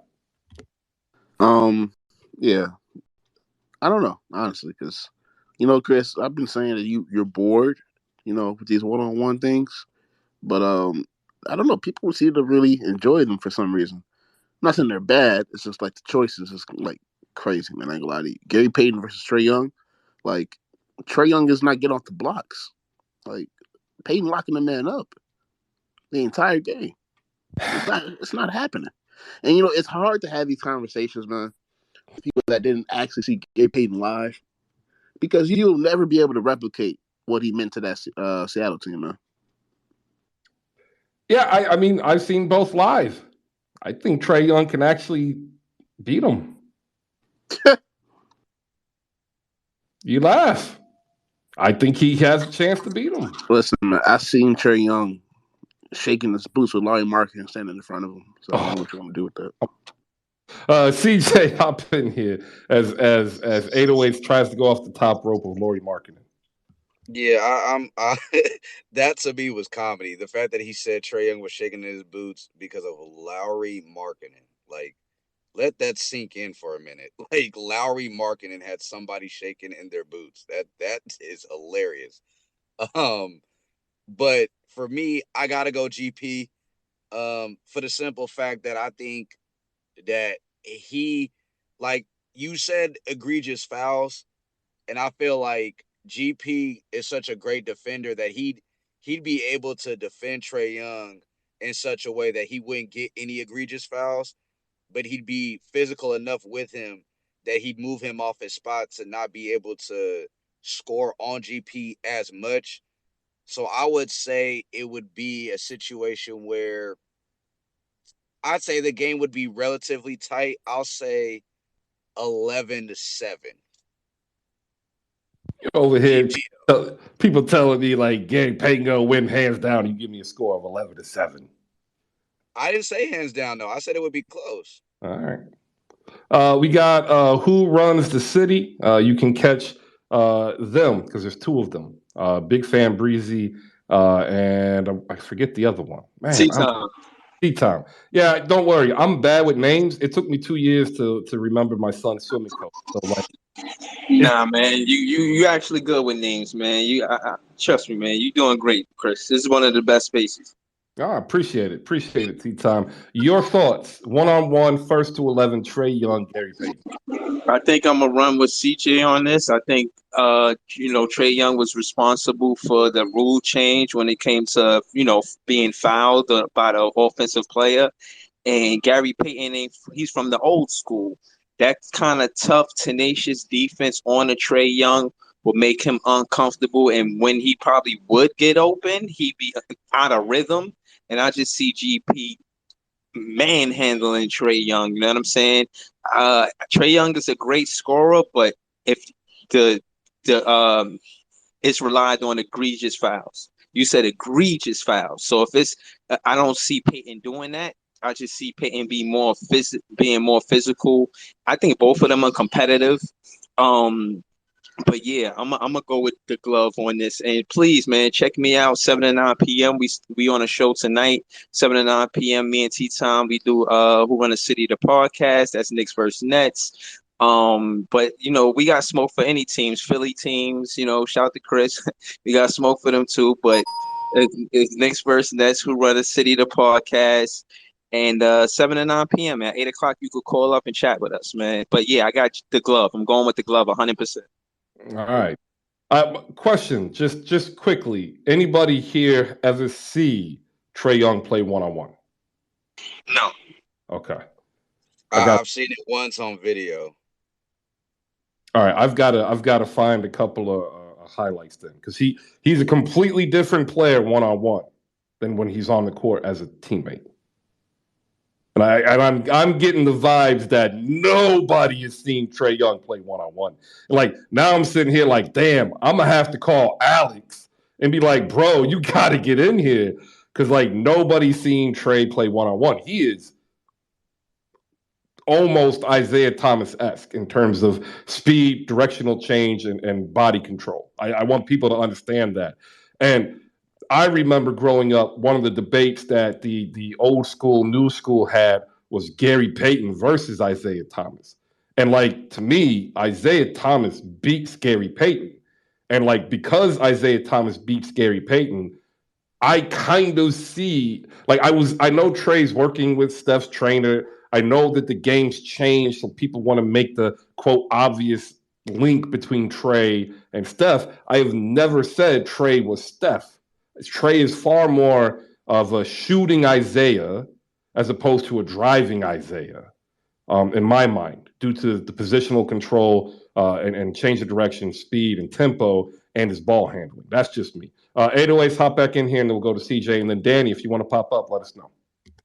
Yeah, it's not 13 spaces, it's 77 spaces, right? Yeah, it's 77 spaces.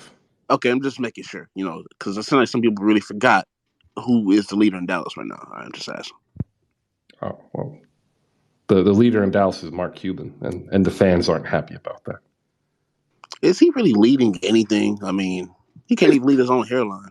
He's got that. He's doing great in that pharmaceutical startup. Like, I ain't gonna lie, man. Like I said, Chris, if he wants to save Big Pharma and destroy Big Pharma or whatever, cool, go do that. How about you sell the professional basketball team and give it somebody that actually wants to, pay the players what they're worth? Does that? He did help out Delonte West when he needed to get him on the straight and narrow. That's because Delonte is one of his black friends. Oh. CJ, go ahead. To your point about Trae Young, though, Chris, like I agree with you, and like I'm not sitting here saying that Gary's like overwhelmingly gonna beat Trae Young in a 1-on-1. Like, I could convince myself into saying that Trae Young could win. I just think that Gary Payton's defense and based on your rules, like I could very well see him winning. Like, but like, again, I said it was close. It wasn't like he was gonna get blown out or nothing, or like he was just gonna leave Trae Young scoreless. Like, Trae Young is gonna score on GP, but I think that I give the slight edge to GP. That's all.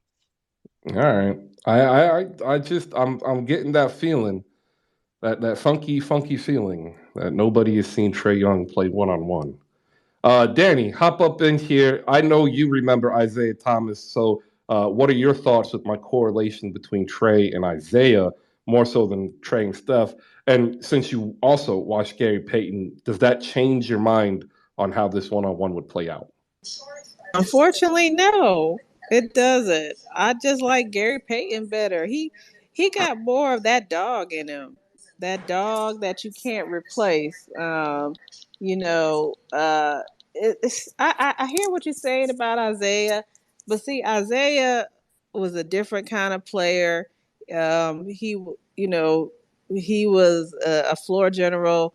1-on-1, he had that crossover and he could get him an easy bucket too. My problem with Trae is like paper thin. You can knock his little butt off the block, especially if Gary gets that ball first. It's all dependent on that. It's going to be close because Trae has the 3 and he does have that step back. He's not consistent with his 3 yet, and that's coming over time, but it's not going to be a blowout. It's going to be close. It's going to come down to that 3. But I'm picking Gary Payton because of that. All right. Okay. They listed Isaiah Thomas at 6'1", 180 when he played for Detroit. He is not 6'1", and nor was he 180. Like, just understand that. Go look at the tape. Like, Joe Dumars is 6'3", 6'4". He towers above IT. Zeke was small, but he was the Rocket. He was the babyface. He was the first babyface assassin, actually. Zeke and Pocket Magic, and I don't know the other one. I closed the screen. Shiecko's going to hop up here. He's going to add his thoughts to the discourse here. We got about another 20 minutes. He's also going to say he's going to choose Luka Doncic to build his team around, which is one of the other polls, because Luka Doncic is him. Shiecko, long purveyor of everything 77 Spaces. We're going to give you a point for supporting the crew. Good morning, sir. How are you? Good morning, fam. How y'all doing today? We're doing good now that you're here, sir. What you got for That's us? good. Yes, I will build a team around Luka. There's no doubt in my mind that he's the best player on the 25 ever. I'm gonna say ever, but that's just how it is for us in 77 Spaces. I side with 808s on this one. Gary Payton is going to slaughter Trae Young. I haven't watched Isaiah play, but I've seen the highlights. Trae Young is not Isaiah. I don't think he scores a single fucking point. Sorry, I think he's going to get hounded. That man is going to rough him up. We saw what Trae Young just did first round of the season playoffs, just gone, with not a real Gary Payton type defender on him. So yeah, he's not going to score a single point. 11-zip. All right. Well, you have to go back to the replay, which you can find on YouTube, powered by audiolabs.io. I said he was a shooting Isaiah Thomas. Isaiah was a slasher. Trae shoots, but they in the functionary offense aspect, they play the same, is how I see it. Michael, your thoughts? Yeah, I love this conversation because I own a Trae Young jersey, the MLK edition, and I am a devout Hawks fan. That being said, it's always interesting to parallel like an active player, particularly a young active player, and one who achieved a Hall of Fame career. I will say this: I think you have to understand is like Gary Payton was playing defense in an era where like way more was possible. Like so, like the hand checking was in full effect for basically the duration of Gary Payton's career. Until like the very end, those last 2 or 3 last seasons. So I think Gary Payton at like 6'4", he was a physical defender. In the Last Dance, if anybody remembers, the turning point of the '96 finals was when George Karl decided to switch Gary Payton onto Jordan, and that got them those 2 games or so. In any event, I think what happens here is that Trae's bag is a lot crazier than people probably giving credit for. And I can get it. Like, recency bias taps in. The last time we all saw Trae was when the ship went smoking down into the water against the Heat. But Trae is like probably one of the PR and his offensive rating shows that like literally he's one of the most dominant players on that side of the court. The flip side of it is though he's like not that great of a defender at all. So it's polar opposites. I think if you put Gary Payton against Trae Young, I think Gary Payton will make it interesting for sure. But Trae is literally a prolific scorer. He's probably one of the like best young scorers, particularly for his size in the league. So Trae would definitely get some points off. In a team situation, it'll probably be that much different. I'm not gonna sit here and say like Gary Payton was in the glove, but like Trae is a dynamic scorer. All you need to do is look at what he did in the playoff run to the conference finals against a team like the Bucks. If Trae doesn't step on the referee's foot, like history could be that much different right now. So like, yeah, Trae can literally score against anybody, particularly when his whole team isn't decimated by COVID and the NBA doesn't keep them from like taking games off, which Golden State other teams could do, but I digress. My point is though, I think Trae Young has a way better chance because offensively this guy is really, really gifted. And then for landing the ship, when everybody was talking about people's scoring averages dropping because of the rule changes and whatnot, Trae is probably one of the few players off the top of my head who actually like learns what rule changes would affect his game, and he adapted, and then he got back to score like 25, 26 per. So it's something to think about here. Like I think Trae really, really loves like being that dynamic scorer, and who knows what would happen between him and like an all-time defender like Gary Payton. Gary Payton is awesome, by the way. Yeah, add that in there so people don't yell at you if they listen to the recording. He was guarded by Ben Simmons, who's 6'10", 240, and has a 7'1" wingspan, and they eliminated my team. Gary Payton is 6'4", $180. Right, and I'm gonna quickly get off of this one because that series is gonna be one of my favorite series all time, particularly how it ended. But yeah, Ben Simmons, a healthy Ben Simmons is an all-world defender. Like Ben Simmons wasn't able to stop Trae Young, and then Matisse Thybulle is that much smaller. So my thing is There, like, too. When yeah, Simmons wasn't on him, they put Matisse Thybulle, 6'7", 7'2" wingspan. Like, and he still gave him buckets. yeah, like so. Let's just be real here. Like you're talking about, like GP was like 6'4". I mean he was pretty strong for his size, but yeah, man, like the They modern NBA moves so much faster. I mean, Steph is the highest example of that. want to get Taine in here. Taine, what's up, man? How you doing? What's good, man? What's good, y'all? Shit, man. Really, my boy said it all. GP will win his fair share of battles, but definitely not govern him up. You know what I'm saying? Trae has been small all his life. He has played against big defenders all his life. You know what I'm saying? So in terms, he know how to get his shots off. He still know how to pick his spots. And you know, um, one thing about an offensive player, once you play D on them for a couple possessions, whatnot, they gonna see how you plan them.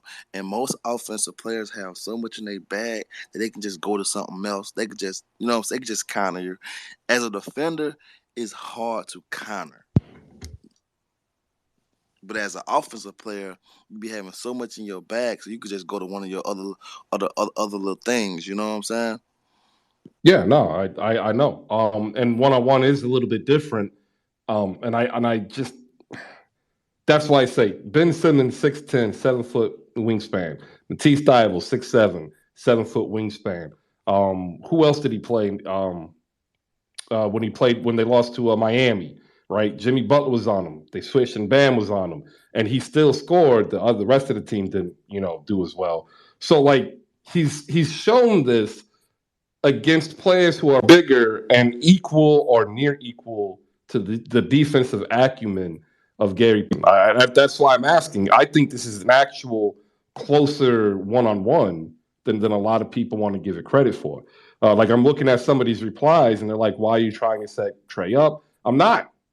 Like I'm not. It's like to me, the closest comp to Gary Payton is now Trae Young's teammate in DeJounte Murray. And like, what do you think that practice looks like? Do you think DeJounte Murray is locking up Trae Young in practice? I don't. Right, that's just me though, and I'm a huge DeJounte Murray fan. Go check out my history. I love DeJounte. I think he should have won Most Improved and Defensive Player of the Year last year. Go ahead, Taine, and then I'll get Tejsh up here. No, I'm with you on that. You can go to like players like Marcus Smart.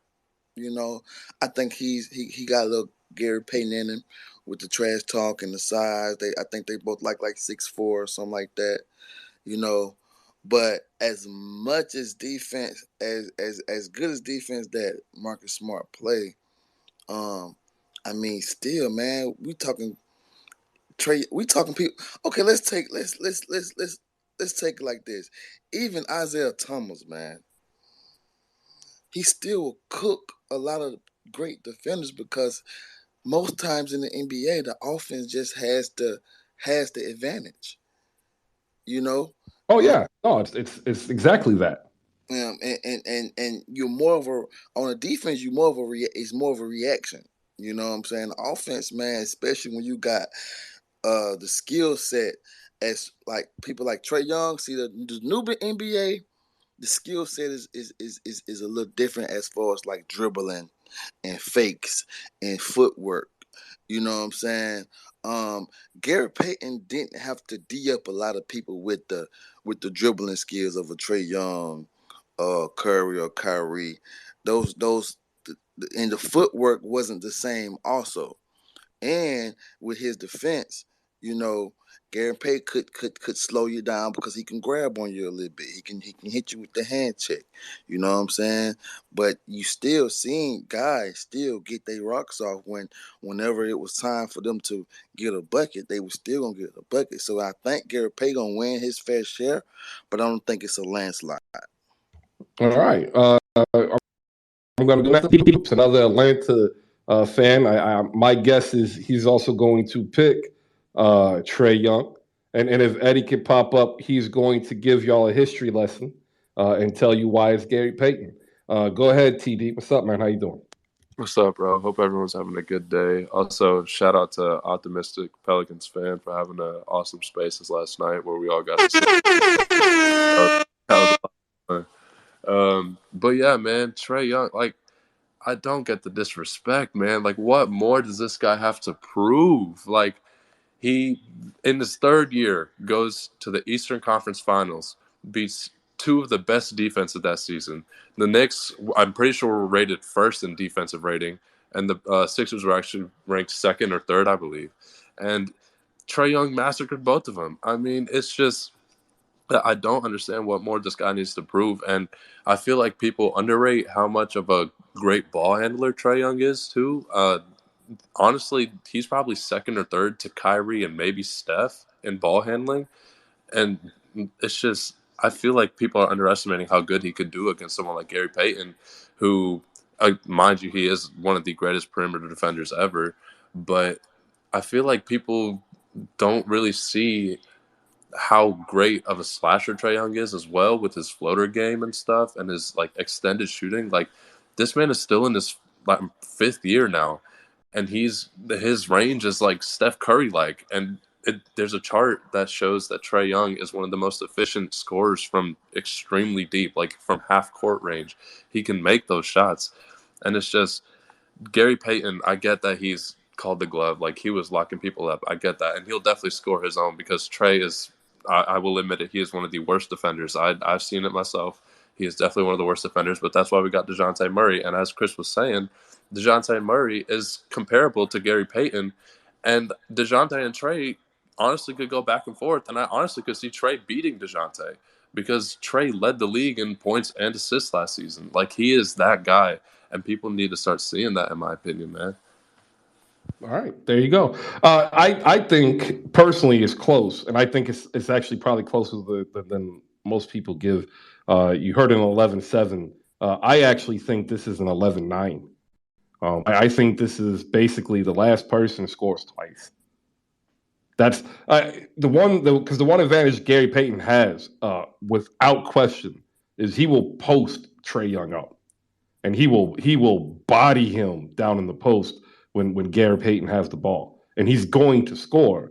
The question is, can Trae Young get that one steal, get a bucket, and then get that second bucket to go up? That's where I think he outlasts Gary Payton. I think it's super close, but I do think there's a lot of people who aren't, they're not really liking this idea that Trae can take down what we have as a pillar of defense in the league. All right. I want to give Eddie some time because I know he might be at work. Eddie, go ahead. You got the right of way, and we'll bring in Kate. Chris, how you doing? Yes, I am at work, but I did have to chime in a little.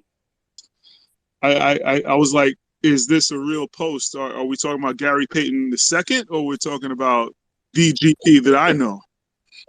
The GP that was probably before Marcus Smart, the only guard to win all defensive team. The same GP that was like all in defensive team, first team 9 times. Is that the same GP? That's the same GP. But no, seriously, Chris, I do. A man will always, there's some people out here that will always stick to whatever their narrative is, their stances, and regardless of the new information that comes in, they'll still stick to that stance no matter what.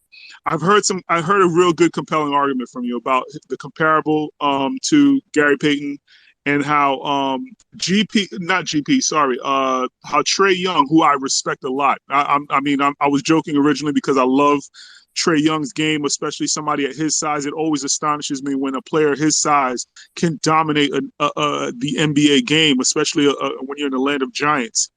And it always amazes me, and I always root for those guys that can overcome that. Guys like Muggsy, guys like, Spud, guys like and like you said, Isaiah was probably listed at 6'1", 6'2". He wasn't 6'1", 6'2", 190. Trust me. But when he played, but he was a small guard.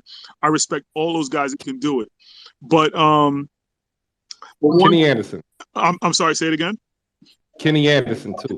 Kenny Anderson, who's one of my all-time favorites. He's the reason why I'm even a Net fan. Him and Derek Coleman. So, I respect all those guys. So don't get me wrong. I'm not disrespecting Trae at all. I love Trae's game. It's just that GP is. We've made. I do see what you mean about playing one-on-one versus a team game. 5 guys on the court. And I did I was originally thinking it was going to be a blowout, but then I listened to you a little bit and said, you know what, he's right. Trae does have that shiftiness, that quickness, and the one-on-one is a little different. And I think one advantage that Trae would definitely have is from the outside. GP, couldn't probably get the hands on him like you'd want to. But the one thing I've heard everybody bring up is GP's defense on the underlying theme throughout this whole time was GP's defense on Trae Young. But then you just brought up last second, wait a minute, Trae Young also will have to guard GP, which I think would be the deciding factor for me, because we all know that man was a beast in the post when it came to posting up guards, and he was posting up guys that were his size. He would even try to post up bigger guards sometimes. But I think Trae would be lunch meat in the post against GP. So we have to also the fact that Trae would have to try to hold him too.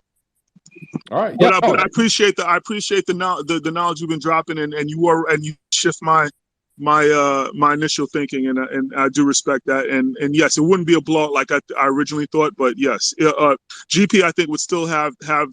He's the same. He's still in his prime, 20-point a game scorer, a beast in the low block, and he can lock guys down. So I give the edge to GP, but I do respect Trae. All right. Just spread the word that I had a minor impact and changed somebody's mind. That's what the power of actual communication is. And like, no offense to the big guys, because like I wouldn't mind the paycheck. That's what you don't do. That's y'all don't do that. Y'all still talking like LeBron for whatever reason. Stop it. Hire me. All right. I digress. Shiecko, has anybody said anything that might have changed your mind, because you came up here and you said slaughter? Go ahead, Shiecko. I'm saying yoo-hoo, big summer blowout. Nothing's changed. I hear what you say. What you said was really cool. It changed my mind a little bit. But my thinking is, if Gary Payton gets the ball first, he's gonna take him in the post repeatedly, and Trae Young is not gonna steal that thing. He's gonna get beat 11-0. That's all I'm saying, Chris. But I wanted to say I was in shout out Optimus Pelicans fan. I was in that space. Chris, your stand up, nice, chef's kiss. It was really good. Corny but good. Oh, thank you. That's exactly the shtick that I did. Is corny but good. So I'm glad it worked. Your story was the funniest part, bro. So what? You took fish over dogs and cats. That shit had me done. He said that when the fish winks at you, like, you just happy. But fish don't have eyelids. I don't know. Exactly. To take care of. They are. It's true. KC the Loaf, get in here and we'll close with CJ. We'll get everybody's final takes for the week. Ladies and gentlemen, I want to thank everybody who's popped in anytime this week, giving any of your time here on Hoop Spaces. A big thank you. We are all appreciative. Shout outs down below to all of you. Thanks for the positive reviews on the comedy portion of Open Mic Spaces. There are people who didn't believe me that I did it because it wasn't recorded. And I'm sitting here like, you should have been there. It's dope. KC, what's up, man? It's been a minute. Your thoughts on Trae? What's up, man? Thank you for letting me come up. Everybody pretty much touched on what I was going to say, but I don't think you're realizing, or not you specifically, but my man that just talked. I mean, if Trae gets the ball first, Gary's in a tough situation too. Going back to one-on-one defense, it's very hard to guard somebody in space with no type of help. Mikal Bridges was just talking about that late at the end of the season after Marcus Smart won, and just explaining like just how hard it is to guard somebody in space. Trae's handles are obviously at where they're at, and I think someone mentioned something about his three-point shot not being consistent. The numbers don't say that. It actually says the opposite. So that's all I wanted to say. All right, CJ, you got 30 seconds to give us your final take of the week. I just want to say, Chris, the point about Trae's flow game actually kind of convinced me to change my score. I'm gonna say 11-9, but I still got GP. And then I just want to say that I know 808s ain't here, but tacos are still better in California than they are in Chicago. Doesn't matter where in California, they're just better. All right, I'm sure 808s will get that message because that's what he's told all the time. We will go to Michael, ladies and gentlemen. Michael Butler, if you are in the Miami area and you are trying to buy real estate, you need to go ahead and shoot him a follow because he is an actual real estate reporter for the Miami Herald. And if you're buying real estate in general and you want to keep abreast of what's actually going on in the midst of inflation, that is your source. There you go. That is what we do here. Connect people to people who can improve your lives. Michael, final thought for the week. Go ahead. Yeah, final thought for the week is just keep supporting WNBA basketball. I know for like NBA fans, this can feel like a dry season, so people are literally watching the basketball tournament, which is cool for what it is, and even scrutinizing LeBron at the Drew League, which is odd because it's like a pro-am. But there's really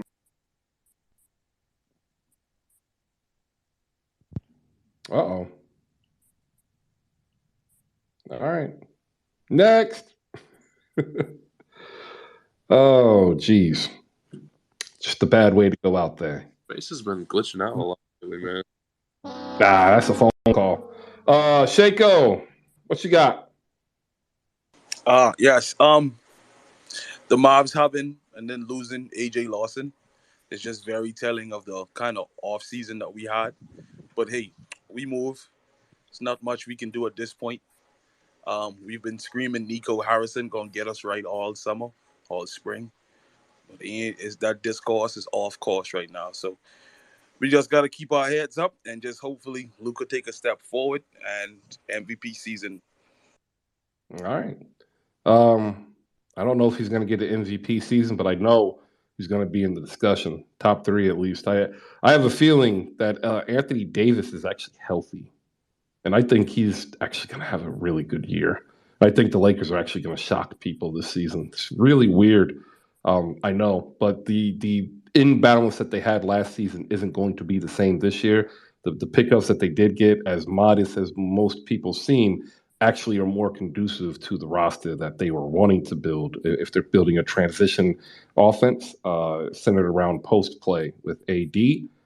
So, hey, lots to look forward to. Dany D, wonderful lady of the South, of my home state of where I was born. She comes up here and shares willingly a whole bunch of knowledge about the WNBA and basketball. And you hear her dogs, but more importantly, she keeps 808s accountable. That's what I want to thank her for. Because some of these young dudes, like they need to grow up.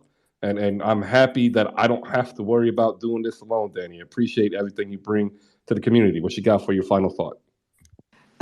You know what? I'm gonna take this conversation to a little accident. It's Comic-Con and all the good juicy stuff. We might get a Black Panther trailer. We might know who the Fantastic Forecast is.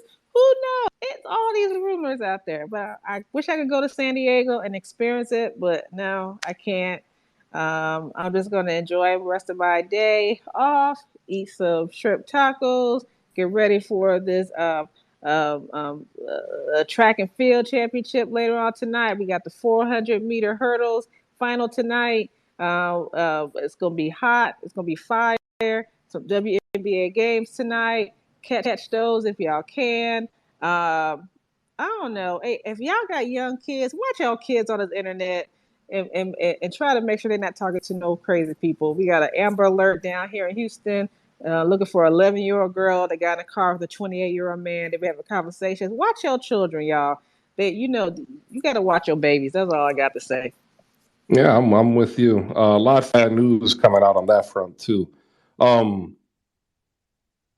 Let's see. How am I going to do this? I'm like literally. I'm already 5 minutes over. My son is looking at me because I told him we would leave at about 12:15.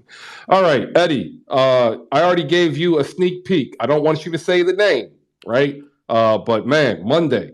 What do you think? He's probably working. Yep. All right. That horn is on me. KC, what's up? Give me 30 seconds, and then who run this city, and then we'll go to TD. Oh, I didn't really have much to say, but Hawks are going to be at least the 4th or 5th seed in the East. Watch out for Anthony Edwards.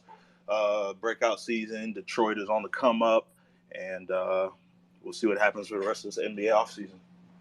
All right. Yeah, Detroit on the come up. Cade Cunningham is probably going to be the favorite for most improved player. Who runs the city? Tea time. What you got going out the door?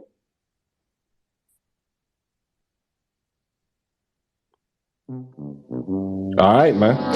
Catch out Who Run the City tonight. Make sure you shoot a follow. The contact info is in the bio. TD, what you got going out the door? Yeah, man. Thanks for having me on again. I agree with KC. Hawks are definitely going to be one of the top seeds, so looking forward to that. I am looking to grow my Twitter and, grow in the hoop spaces, learn, grow, all that kind of stuff.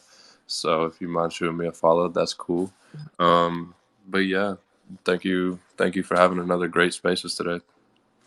All right, yeah, no, absolutely. Shot you a follow, and I am also going to give you a point for having the hashtag in your bio. That's dope. Appreciate that.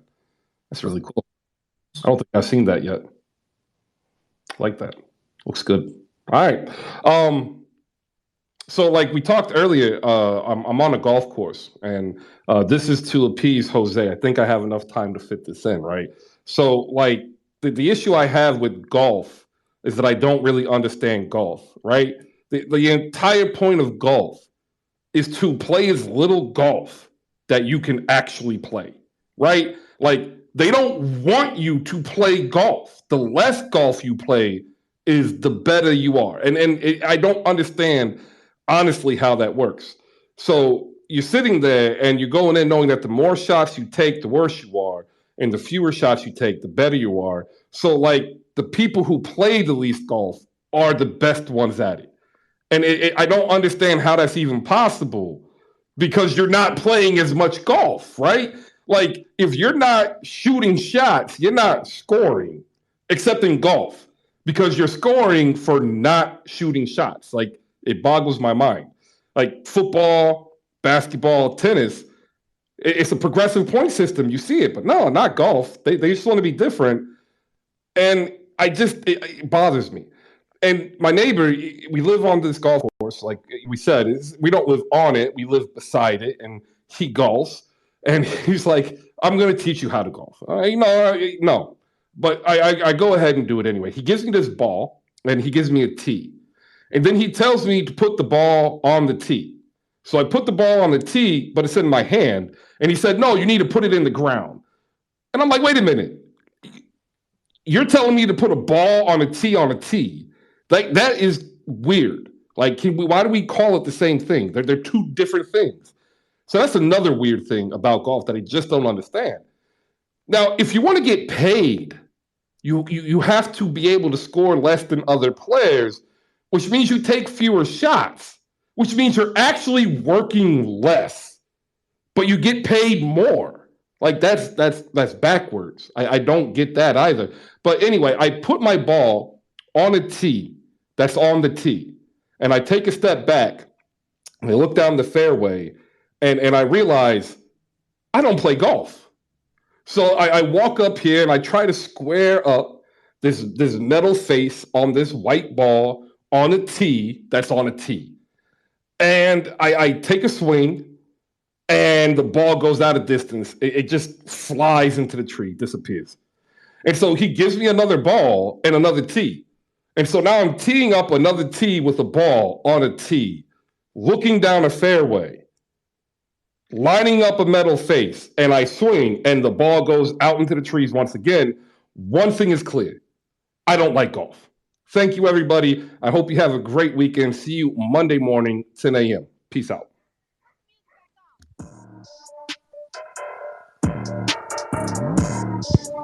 If you happen to like that monologue, tell people about it. Open mic spaces, Thursday nights, Optimistic Pels fan. Come in there. It's a dope vibe. Thank you to everybody who makes this show possible, all the listeners, all the content creators, and more importantly, my son, who is just giving me the same evil eye that the Lego character Garmagon, I think that's the name, gives, like this really evil stare. It's freaking me out. All right, ladies and gentlemen, Monday morning, 10 a.m. Peace out. And if you're out on your bike at night, like TK says, do wear white.